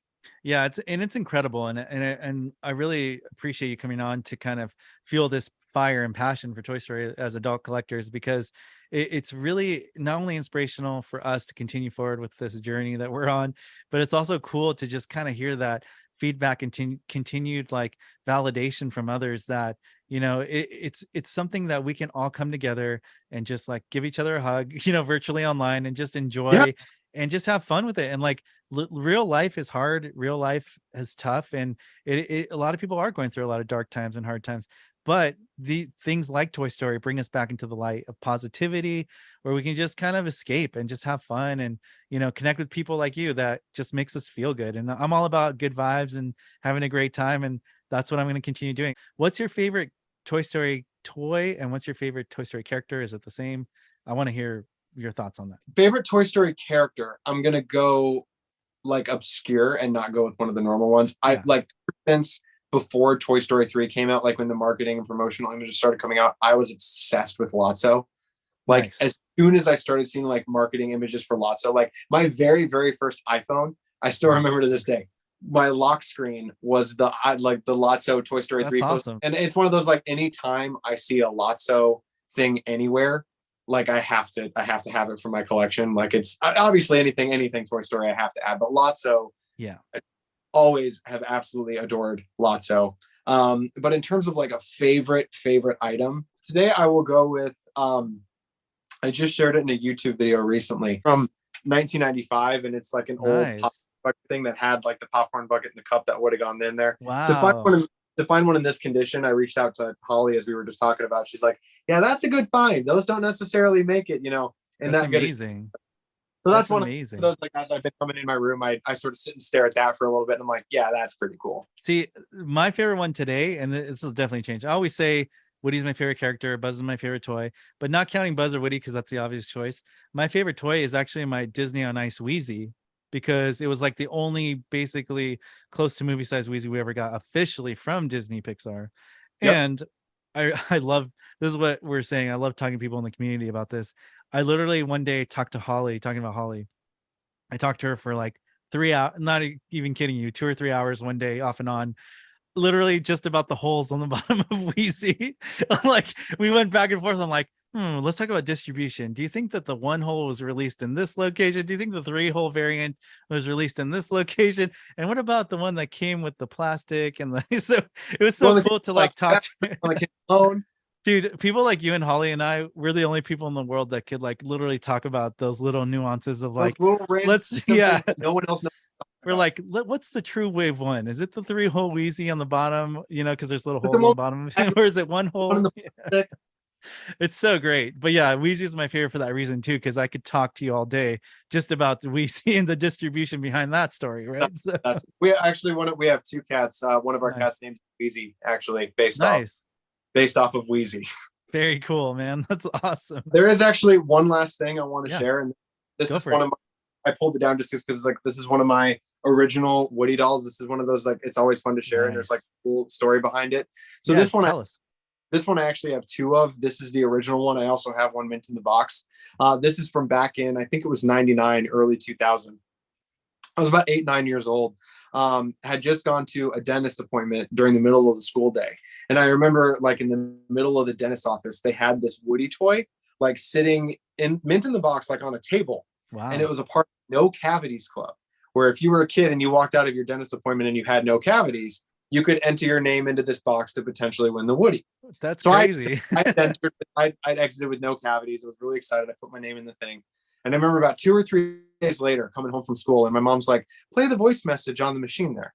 So I hit play on the voice message, and it was like, hey, Kaman, this is, Dr. So-and-so from over at the dentist office. You won the No Cavities Club. So if you want to drive on down and pick up your ball. And No so way. there's a Polaroid somewhere that my mom has of me in the dentist office, like holding him, going like, being super, That's super excited. awesome. And it's one of those, still to this day, he's sort of, stuck with me through everything. So that's one of those, like, out of all the stuff in here, I still have like original stuff like that, which is really, See, really cool. that's cool. Thanks for sharing that. I mean, it's so cool that Toy Story is like, I understand it now. It's not like you're just somebody who's just obsessed with Toy Story to be obsessed with Toy Story. I love that you actually apply a deeper meaning to all these toys. Like, and it's kind of like, it reminds me of people who have tattoos, right? And they always tell a Yeah. story behind a tattoo.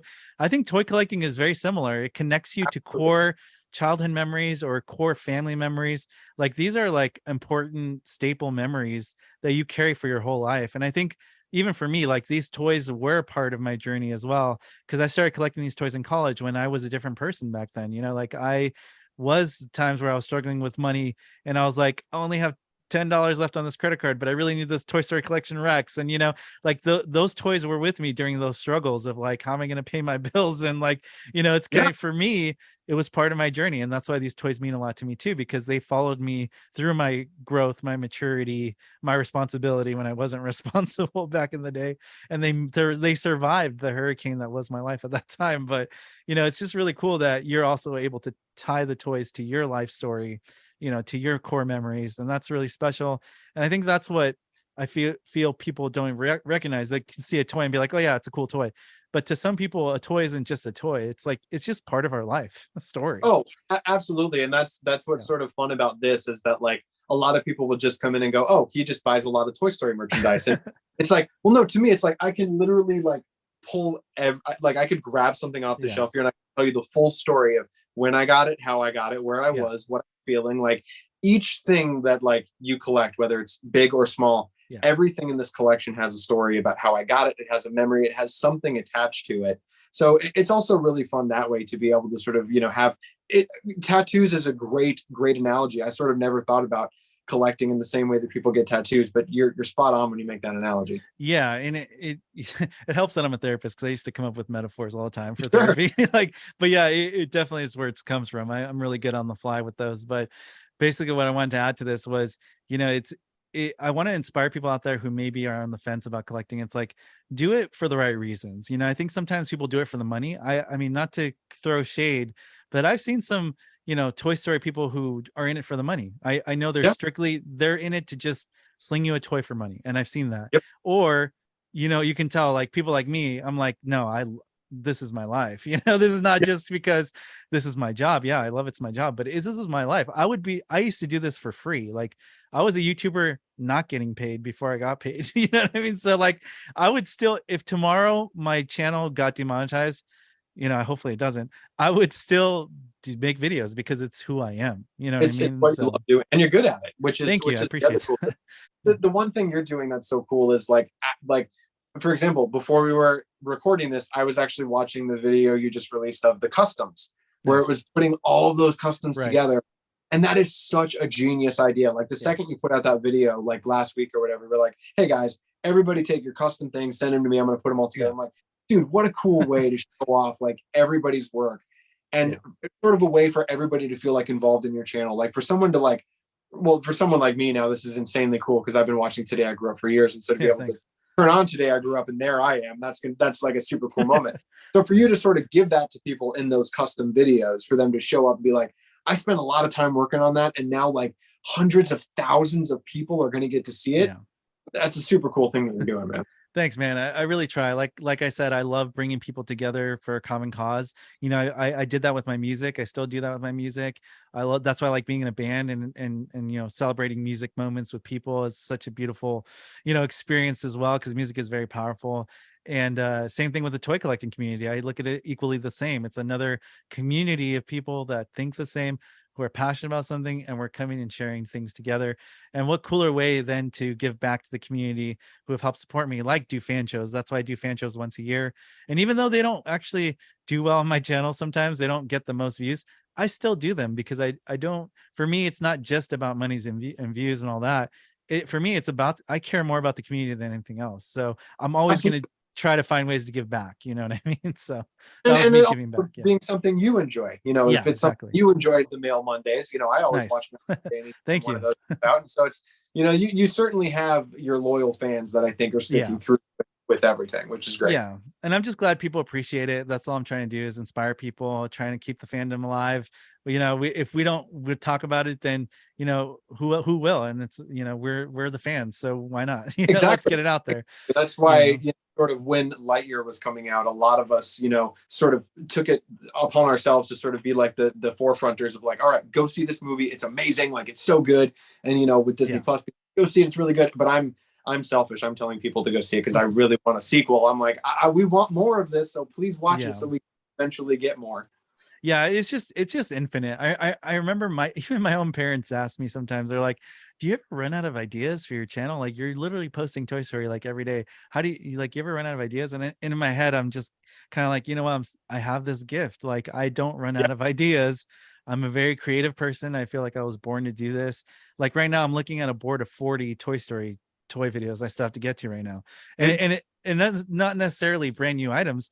You know how I like to envision things. I like to create new angles on things that maybe people didn't think about, like movie accurate details that we overlooked or nobody's talked about. So, things like that. So, perfect. Yeah. Perfect example is the socks case. Like I said, I'm pretty sure you're going to be the first one ever. I don't think anyone else has even thought. I don't think everybody. Yeah. I'm going to get that out soon. Now that I put it out there, but I'm going to get that out soon. Anybody on Instagram?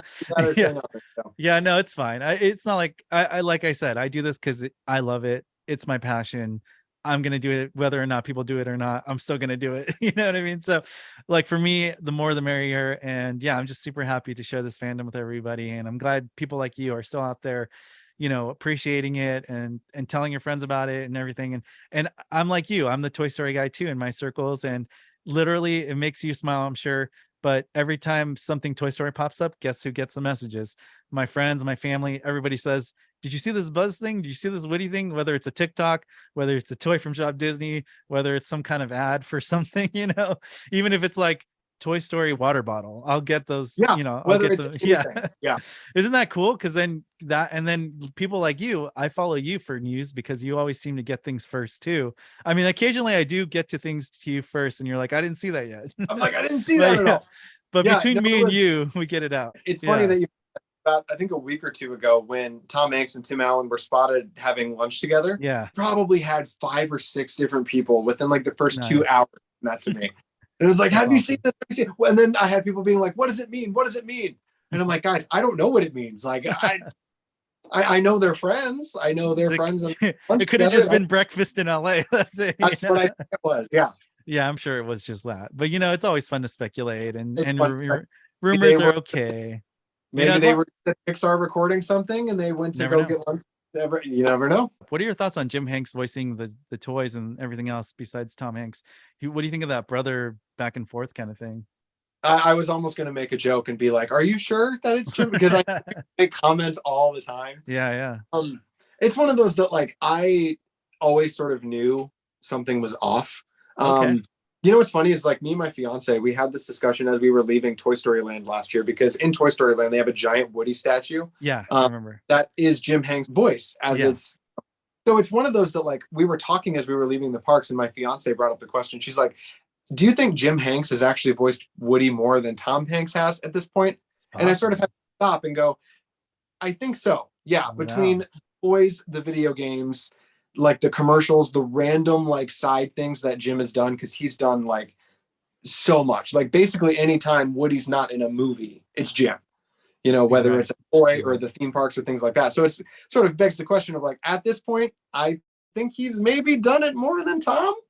What's crazy to think about? Jim Hanks is more Woody than Tom Hanks in some regards. He is. I know. Because you're right. He's done literally everything you've heard Woody do usually comes from Jim Hanks outside of the movies, obviously, right? Outside of the actual films and Tom Hanks shorts and stuff like that. But yeah, I respect it. I think it's awesome. I think so too. It's one of those I'd love to meet him. I don't think he does like conventions or anything, but to get Jim Hanks would be amazing. And it's always so cool to tell people that, like when they come in my room or whatever, and it's like, hey, did you know that? And then you pull out a Woody doll and do the thing, and they're like, oh, well, now I hear it. Like it's just different enough.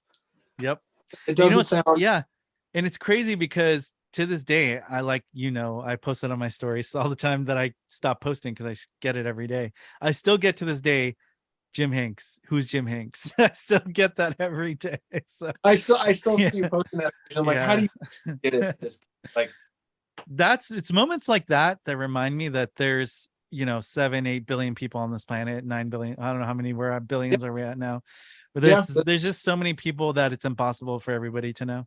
And look at how overly ridiculously complicated Lightyear was to explain to people. They're like, I don't get that it's not Tim Allen. And it's like, it's a different, but like legit, the movie, there were 2 different times, just real quick stories, 2 different times like I did where I was just baffled, where I was like, what? Did we watch the same movie? There was one time where I was sitting next to a couple. It was like my 3rd viewing of it in theaters. I was by myself. I was sitting next to a young couple. I was kind of gauging their reactions because like I'd seen it 3 times already. And literally the movie ended, credits rolled, and she leaned to her boyfriend and said, that was great, but I don't understand how he becomes a toy. And I was just like, I'm like, did we watch the same movie? Oh no. So he literally thought that he's supposed to turn into a toy. I think they thought the movie was going to end with him. That's weird. And then the other one, and I heard a gentleman in there talking to his buddy, and he's like, yeah, it was really good, but I kept waiting for Woody to show up. So I was really disappointed when he, I'm like, why do people not understand this? Like, okay, I'm gonna say one comment. It's a little controversial. It's not controversial, but what I'm trying to say is, I think when Angus was making this movie, I think he thought of it more as in the movie he wanted to make, and he properly did so because his angle was the most appropriate and educated and made most sense. Yes. But the problem with the angle that it went in, I think it kind of lost scope of what the mainstream majority view and think things, which is not to say that he should have changed his whole because if he wanted to just please the audience, it would have been a completely different movie. I'm going to tell you that right now. I feel like Sure.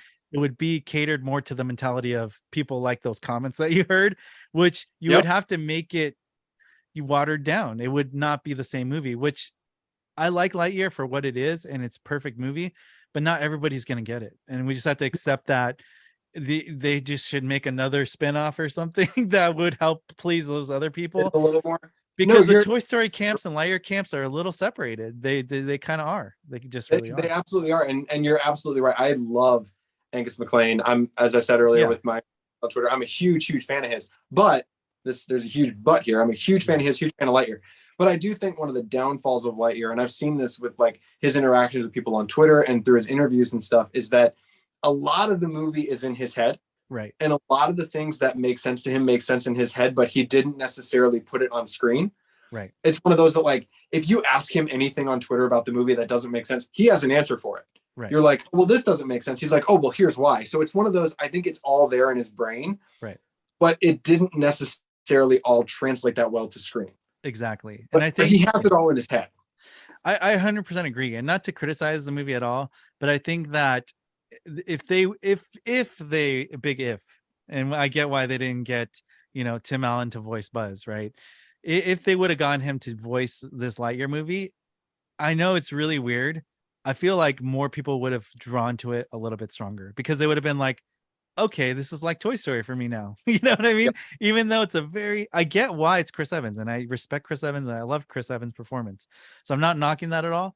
But I feel like if they would have had Tim Allen do it, I think it could have gotten bigger. It's just a personal feeling. I was just going to ask you that question about, like, do you think it would have done? I think it would have done exponentially better. I've had conversations with people in my real life that aren't Toy Story fans, and I can just speak from people that I've spoken with in real life that didn't see it because it wasn't Tim Allen. And I'm sorry to say, it's nothing against Chris Evans, but he doesn't have the legacy in the Toy Story world like Tim Allen has already established, which you can't replace or replicate. And at the same time, they didn't try to do that, but people are viewing it that way. You know what I'm saying? Yeah. So Angus is saying, here's my movie, it's this, but everyone's looking at that and saying, but that's not what I see. But that's not what that was one of a great interaction that I actually had with Angus on Twitter. Was he had tweeted something about, someone had tweeted at him like, Lightyear was better the second time. Yeah. And Angus then tweeted back and said, you saying that is a double-edged sword, like it's a good thing and a bad thing. But it's true. I tweeted back at him and said, well, I think people like it better the second time because they go in with a preconceived notion in their head of what a Lightyear is supposed to be. And the second time, they're able to let that go and just watch the movie for what it is and go, oh, I really enjoyed that. But it's one of those, like, I still remember December of 2020, Disney Investor Day, when it was officially announced, like they did the whole stream. I was so waiting for a Toy Story something, and I was sitting there and it was like a Buzz Lightyear movie. And I remember being so hyped, and it was like it was palpable how excited I was. And then he was like, and our new Buzz, Chris Evans. And I remember just feeling not deflated. I don't deflated, but it was a little just sort of like shock where you're like, a Buzz Lightyear movie, but it's Alan. And you're like, okay. It's like the GIF Ryan Reynolds, but why? But why?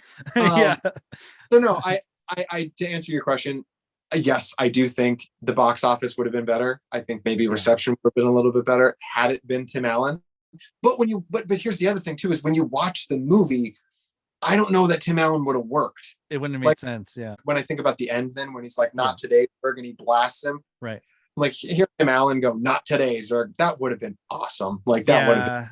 I feel like they did a good job bringing back, and I did the compilation video that you've seen, I'm sure, where I bring back the comparisons of Toy Story, and they did honor Toy Story, and I really love when they did those moments, and they did it enough where it wasn't like too much, but it also wasn't too little. It was a good balance. No, it was perfect. But I wish we had something a little bit more in the movie where it was just like example, like when the wings pop out, it was too brief. I wish we had more wing action, or like the rocket ship at the end with the alpha suits. Give us at least one adventure with them dressed like that, and that spaceship from Andy's room, that box. Give us something with that ship, at least something, right? I think they should give us a little bit more with that. I think in their head, we're gonna get there.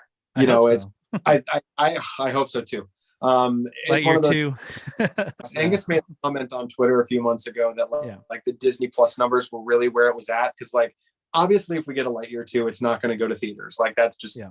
the first one didn't do well at the box office. Right. So if we do get one, it will be probably like a Disney Plus thing or something like that. So I urge people, watch Lightyear on Disney Plus, Yeah. watch it again, leave it, like I had it on just in the room as we were starting recording. Awesome. Just leave it playing so the numbers look good. And so maybe we can get a sequel or shorts or something. Wait, so don't watch the Blu-rays you just bought? Like do that too. Put that one on in one room with Disney Plus. Right. That's the funny thing. When you play the Blu-ray, I don't think it counts, but the Disney Plus definitely counts. Right. I know. Trust me, buying the Blu-ray helps. I think buying the Blu-ray helps. Blu-ray helps. Yes, that's why I was sort of telling people buy the Blu-ray, but then leave it on your shelf and watch it on Disney Plus. Do you know if Disney Plus did well with Lightyear so far? Do you know if the numbers are good for streaming, or is there any way to know that? Yeah, for the month of August, Lightyear was the #1 streaming movie throughout all platforms. Nice. That's amazing. So #1 trending movie throughout the entire month of August. Well, that's good news, people. That means Lightyear 2 could be a possibility. That's what I was scared that if it didn't do well on streaming, I'm like, oh no, that dims our possibility for Lightyear 2. I was hoping it would sort of have an Encanto effect, where like Encanto went into theaters, didn't do that well, but then it came to Disney Plus and just exploded. But it also had, we didn't talk about Bruno, which helped blow that up. Actually, Lightyear doesn't have that, but it is doing very, very well on Disney Plus. And I don't know if you'll back this up, but this is what I really think. These are my final thoughts on Lightyear. It was a movie with good intentions, well thought out. Public reception, I think it just went over their heads. There was a lot of confusion. It just wasn't marketed enough to explain it. I feel like they could have done better with the marketing to explain it better, because I think that's where it got lost in translation, and that's why fans were more hesitant, I feel like, or people were hesitant to watch it. And that's one thing I wish they could have approached differently. And that's like my only main criticism, which isn't bad. But I also feel like with Lightyear, I think that it's one of those things that may be a cult classic in the future. I feel like it's one of those films that is so smart, so great. It's gone over people's heads. So it's going to take a while to digest, like you said, the second time. And then eventually with time, maybe over the years, it's going to be one of those movies that just comes out of nowhere and be like, dude, that was a great film. And we didn't even know we had that. Right. And I feel like it could happen. I hope that's what happens with Lightyear at this point because of what happened. But I feel like it's one of those films that people overlooked. But I bet you there's going to be a huge cult following. And in the future, it might be this crazy, like, oh, it's popular now, but it just wasn't popular when it came out. You know, that's the vibe I get. I think the one thing that could potentially hurt that is the Zurg twist. I think that everything sort of sits well with time, except that might be the one thing throughout time that people sort of go, oh, it was one of those, like, I will never forget sitting, because like, as I mentioned before, I read all the novels leading to it. And the only thing you learned about Zurg in the books was that he was from the future. Like you learn he's from the future and he wants a crystal. So I sort of thought Lightyear was going to go the route of keeping him like Darth Vader, where you have him in the first movie as just this menacing robot, but we don't learn anything about him. Right. Like I thought he was just going to be a mysterious robot from the future, wants Buzz's crystal. And then in the sequel, we'll learn more about Zurg and we'll go to those places. But so when I'm sitting there in the theater for the first time and it's revealed that, but like my jaw hit the floor. Right. And instantly I was like, oh, people aren't going to like this. Like my first thought was, oh, wow, that's really cool. And then, the internet is going to be very upset about this as they were. So that may be the one thing I think that may hinder it over time. So here's my angle on that. And this is something that I read on Twitter. I don't know if you saw this, but Angus had said, I don't know if I liked Buzz being Zurg. And Angus' response was something like, well, then you don't have the full story. So, and also the movie alludes to there's more that was not published or released because because Buzz is like, oh, where'd you get this stuff? And he's just like, just say I borrowed it, right? I borrowed it. So to me, that tells me that the real Zurg is actually out there. We just haven't really actually got introduced to him. We got introduced to his stuff, but the real Zurg is still out there somewhere. And Buzz borrowed a bunch of stuff from the actual Zurg. And that's what, that was my angle. That's where I think a Lightyear 2 could be so good, because the real Zurg, incredibly upset in the future, like, hey, you left me here. You took all my stuff. Yeah. He only has young Buzz to deal with. And young Buzz can be like, hey, it wasn't me that took your stuff. It was an older version of me. And Zurg's going to be like, I don't care. You're the Buzz Lightyear. I'm taking you down. And the real Zurg is actually Buzz's dad. So it's like we connected finally. You could tie it all in. So to me, yeah, I heard what you heard, but at the same time, I feel like I think the real Zurg's out there. I don't think we met real Zurg at all in Lightyear, which is really crazy to think about. It's pretty cool. That actually. Is very, very crazy. There's some. Yeah. Is it a robot? Is it an alien? Like what was powering that suit before Buzz took it over? This is my theory. My theory is the Zurg outfit is just an avatar. The actual person inside of it is actually a human like Buzz, old Buzz, right? But it's actually Buzz's dad is actually a real person that exists somewhere on some other planet. And then like that, I don't know. I think the suit was just, that was his avatar to front his. You can still go there. Menace. They haven't written themselves into so much of a corner that they can't get out of. So there's definitely ways they could go. And I think you could almost redeem a little bit by making it like, oh, hey, it was actually his dad. I think a lot of fans, because like there's the line even in Lightyear where he's like, where the Zurg suit opens up and Buzz's first line is dad. And you're like, oh, you teased us a little bit. You dangled it in front of us. But I think it was a smart movie. I think it was so smart that it went over people's heads. That's my personal opinion. No, you know, it was written for adults more than kids, I feel like. Yep. And I think, yeah, and it's kind of strange to say that for a franchise that touches on something that feels so kid friendly or synonymous with kids, you know. So it's very interesting, and it's kind of good for us because it kind of almost opens the door for more adults being fans of this franchise than just being marketed to one younger audience, right? So and I think that the Toy Story and Buzz Lightyear world is versatile enough that, like Star Wars, there's room for different forms of media. Like with Star Wars, for example, you have your darker versions, like, you know, Andor just came out, and you have like the Disney Plus darker series, but you also have the lighter animated stuff for kids.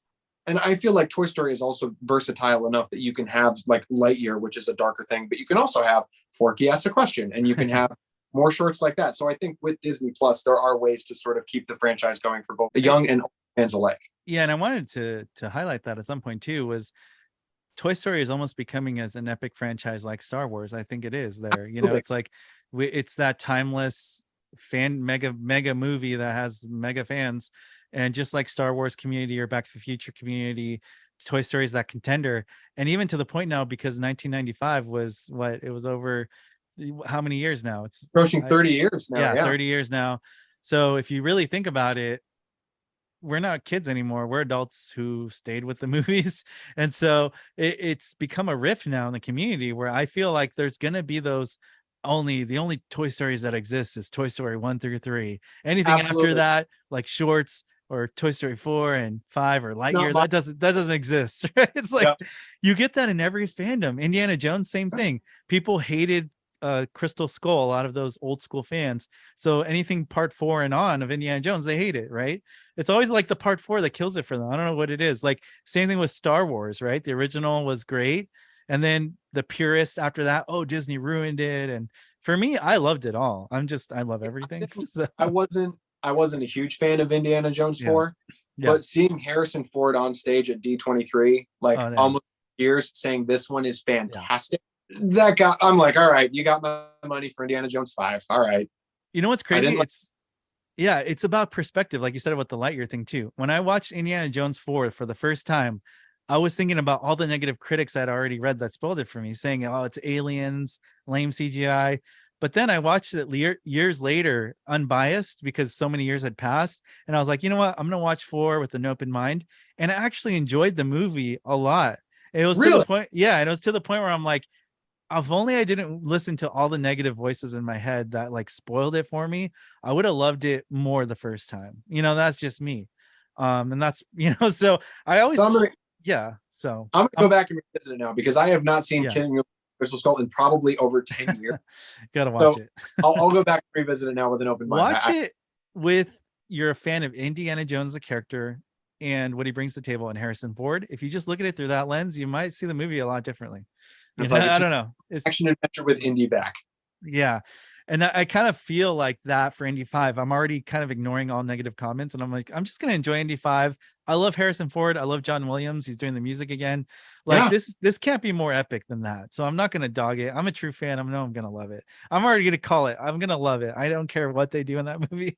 I'm gonna love it. You know you're gonna love it. And then just tying Yeah. that back to the Toy Story and Lightyear real quick. That is Yeah. one of the things that you do sort of have to do in fandoms. I think whether it's Toy Story or Indiana Jones, is sometimes you do have to choose to bury your head in the sand and ignore any negativity. You know, that was a huge thing for Lightyear. It was like, I loved it so much, Yeah. and I was so much fun with it that I'm like, screw the haters, and I'm just going to enjoy it and love it. And you got to do the same thing for like Indiana Jones. Like, you're excited about it and you're ready for it. You just got to be excited. And if it's one of those, if people can't be excited about it, you got to just let them be and just enjoy what you love. So here's my theory. I think that they're going to release a Woody origin movie or some kind of Woody movie like Lightyear before we get a Toy Story 5. That's just my theory, though. And I think there is going to be a Toy Story 5. It's so funny because I'll say Toy Story 5 all the time, and people look at me like I'm crazy. They'll be like, they're not going to make that. What? They're going to make that? I hope they don't make that. But in my head, I'm like, dude, if you're Disney and you're selling it on billions of dollars franchise, how can you not think of at least a Toy Story 5? Okay, 6, 7, maybe a little too far-fetched, but I think a 5 is definitely realistic, especially after we're getting an Indy 5, right? Like, oh, absolutely. And not even to mention like just how much Disney has invested with Toy Story in terms of the parks. Yeah. Like you said, like there's no way they're not going to continue that franchise on the big screen. Like they want people to continue to come to Toy Story Land or, you know, the Toy Story Hotel in Tokyo. And the way to keep doing that is keep making content, keep making movies. So absolutely Toy Story 5 is going to be a thing. It's just a question of how long do we have to wait. If you could like be part of the Pixar team to dictate what Toy Story 5 would be about, what would you generally like want to go for, or at least something you'd want to see in Toy Story 5 for the next one? That's a really, really great question. And like sort of I said earlier, I sort of feel like it can go one of two ways, where you have like the Woody side of Toy Story 5 or the Bonnie's Room side of Toy Story 5, Woody and the carnival toys, and you sort of go on adventure on that side where you introduce some new characters. I sort of feel like Bonnie's Room with Buzz and Woody and Buttercup and Forky, that might be a little limited. So I think an adventure with Woody, Bo Peep, Ducky and Bunny, and Duke-a-Boom out on the carnival road, meeting new toys and going on an adventure there. I think the possibilities for a Toy Story 5 are absolutely endless. Going back to what I said earlier about how much I love Toy Story 4, I don't necessarily want to see them reunited. I sort of feel like that would undercut some of the emotion of Toy Story 4. But I think continuing Woody's journey and seeing where Woody is out in the world, sort of helping lost toys, I think that would be a great way to continue on the legacy of Toy Story 5. Awesome. That's a great answer. And I agree with a lot of it. And I think for mine, and I'm going to share mine, what I would love to see in a Toy Story 5 would be, like you said, the adventure continues. So we're kind of greeted into that world where, you know, we want to see what Woody does without the rest of the gang. We want to see what he's capable of, what kind of life lessons he learns, because it'd be a good time to focus on Woody solely to see what would Woody be like really without having to rescue toys all the time. And maybe Bo Peep can help himself realize that it's not always about rescuing or, you know, running away and all these things to, like, you know, make a world a better place. And sometimes it's just about enjoying or just being present in the moment, which is a good life lesson I feel more people in this generation need. Not everything's a microwave, people. Cool. You don't always have to be stressed or anxious or chasing something. You know, I always tell people, be a magnet, attract, don't chase, because that doesn't really help your life. If you're always chasing, you're going to be let down, you know. But if you're just being your true authentic self, and that's what Woody's doing, then you're going to only attract good things in your life, right? And your life's going to get rewarded for that. So I agree with you. I think Woody's first thought shouldn't be to reunite with the toys. I think it should be him finding himself finally and just enjoying life with Bo Peep and his new friends, right? And then I want to see the other toys kind of self-discovering, you know, their journey and seeing what life is like without a leader. You know, what are their identities like? So it could be kind of like an identity crisis kind of film, like Forky, but everybody, the toys we love, they're still finding themselves more and deeper level, right? So they don't have their leader. What are they like now? You know, Woody's no longer having to be a leader, so he's just being himself. What is he like now in that role? That'd be cool to see. And then at the very end, I'm the opposite. I do want to see them reunited just so they could share, this is what we discovered about our lives without each other in it. You know what I'm saying? Like that kind of conclusion, you know what I'm saying? No, so, if they do it like you just described, I would absolutely be okay with it, because that is beautifully done, where it's like, hey, we each learned a lesson and then we come together to like learn this together. That, like, I got goosebumps when you were talking. I hope Disney's listening to this and they do steal it, because that'd be a great movie. So, that would be an amazing movie. At the end of it, and it's one of those things that like they always talk about with Toy Story 4. They always say, well, 3 was the end because it was the end of Andy Woody. 4 is the end, blah blah blah. But you sort of just nixed the nail on the head about why it's not the end, because sort of there's this whole new world that's open now about like the world of transition, and how do you change from being in a room with your friends all the time to, I mean, it would almost be great if maybe Woody doubted his decision a little bit. Right. Maybe he spent some time in the movie like, did I make the right choice? Like, do I want to go back with Buzz and Bonnie? Like, or am I doing the right thing? And Bo can sort of help him realize like, no, you made a decision and you need to stand by it. And sort of, there's a lot of great lessons to be learned there. I looked at Toy Story 1 through 3 as the beginning and end of Andy's story, but it wasn't the end of Toy Story. The toys still live on. It's just the owners that changed. So Toy Story 3 and 4 was the beginning and ending of Bonnie's story. Maybe, Bonnie is part of Toy Story 5 at some point. I don't know. But what I'm saying is it's just a continuation of extending the story. But the toys are still evolving. They're still changing. They're still growing and learning. Like if you see Woody, he was so much wiser towards the end of the Toy Story series than from the beginning. In Toy Story 1, he was way less mature because he was jealous over Buzz taking his spot, which is a very immature thing. It's childish. Yep. But by Toy Story 3 and 4, he was explaining to Forky how much people mean, how to be a toy, or even the toys mean to him, right? As their friendships and all that. He was teaching him about relationships and what we do as toys to help each other, right? So it's kind of cool to see those, things evolve, and it's really cool. And I think that's where a lot of people had an issue with Toy Story 4, is a lot of people have an issue with change, and a lot of people didn't want to see them split up. A lot of people didn't want to see them go their separate ways. A lot of people were very uncomfortable with that idea, because I was too at first. To be honest, I was at first. Yeah, I was. Over time, you sort of go to be more. I had the personal connection to it where I saw the, when Woody goes in for that tighter hug, I'm like, oh, that's what I do with my dad. Whenever I have to leave Minnesota. So I had like that instant personal connection, but I know a lot of people didn't have that, so they took an issue with it. Yeah, because a lot of people will see, like I said, I think there's intelligent decisions that are made that make sense on like a deeper psychological impact, and some people get that. And then there's some people it just goes over their head and they just hang on to the negative, and then it's just like negative for them. So they can't enjoy it, which it's hard to not feel sorry for them. I have to remind people, life isn't black and white, people. This goes back to my therapy. Life is gray. It's okay that things are not black and white sometimes. Sometimes it's not about right and wrong. Sometimes it's just analyzing and taking away the good things from it, right? or rethinking it differently. That's real life. That's how it should be. Right? And just accepting that everyone has a different perspective and opinion and everything, and just sort of go, okay, your opinion's different, but we can still have a discussion and still, be civil. Yeah, man, I am so excited. Me talking to you about Toy Story 5, I got chills too. Like, I can't wait till they make another movie, because I'm just going to be so excited about it, even if it's another Woody origin story or something. So, but the second it's announced, we'll get together. We'll do a whole bit. I have a feeling that by the time Toy Story 5 comes around, I'll probably I'll get to like 500,000 or 1 million subs, and you're going to get to 100K, because I believe in your YouTube channel, Kaman. You're going to do it. Oh, dude, coming from you, that means you're going to do it. That means the world to me. From you, I've watched for years, and so that's amazing to hear you say that means a lot. And I want to boost your ego a bit. I think you're well articulate, you're very knowledgeable, you have good charisma, you have a good personality on camera, you're not shy at all. Even you might feel those things, but I don't see it. So I'm just letting you know, you got to keep going and doing what you're doing, because the fans want it, they love it, and I've been enjoying my time with you. So thank you for spending all this time with me, and it's been really fun. It's been really great, man. So before we go though, I really want you to plug your socials. Tell us where people can get in contact with you, where they can subscribe. I want to hear all that good stuff. Yeah, awesome. Well, first of all, David, thank you so much for having me on here, man. It's been an absolute honor and a pleasure talking to you. Like I said, we've been good friends online for years, so it's really, really cool to actually finally get to chat. Yeah, I was looking forward to this while. If people do enjoy my stuff, you can follow me over on Instagram, Cam the Toy Man 95. That's Cam with a K.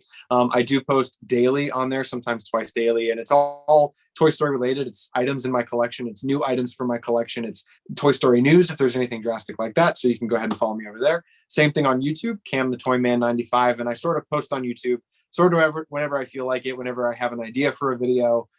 Again, that's all Toy Story related as well. It's my Toy Story collection vlog, as I call it, showing new items I've picked up, talking some Toy Story news, going on certain toy hunts, things like that. So you can follow me on Instagram and YouTube are the two big ones if you enjoy me and want some more stuff from me. So that's where you can find me at. Perfect. I'm going to put all those links. So send them over and I'm going to pin them in the comment section of this video. So if you're watching it, please subscribe, go follow him. Great guy, great content. All right, then. Thanks for the time and we'll see you next time. Thank you guys so much. Appreciate it. You want the real Buzz Lightyear? You're an action figure. You are a sad, strange little man. You are a sad, strange little man. That might be. You are a child's plaything. Hey, Ham, look, I'm Picasso. I don't get it.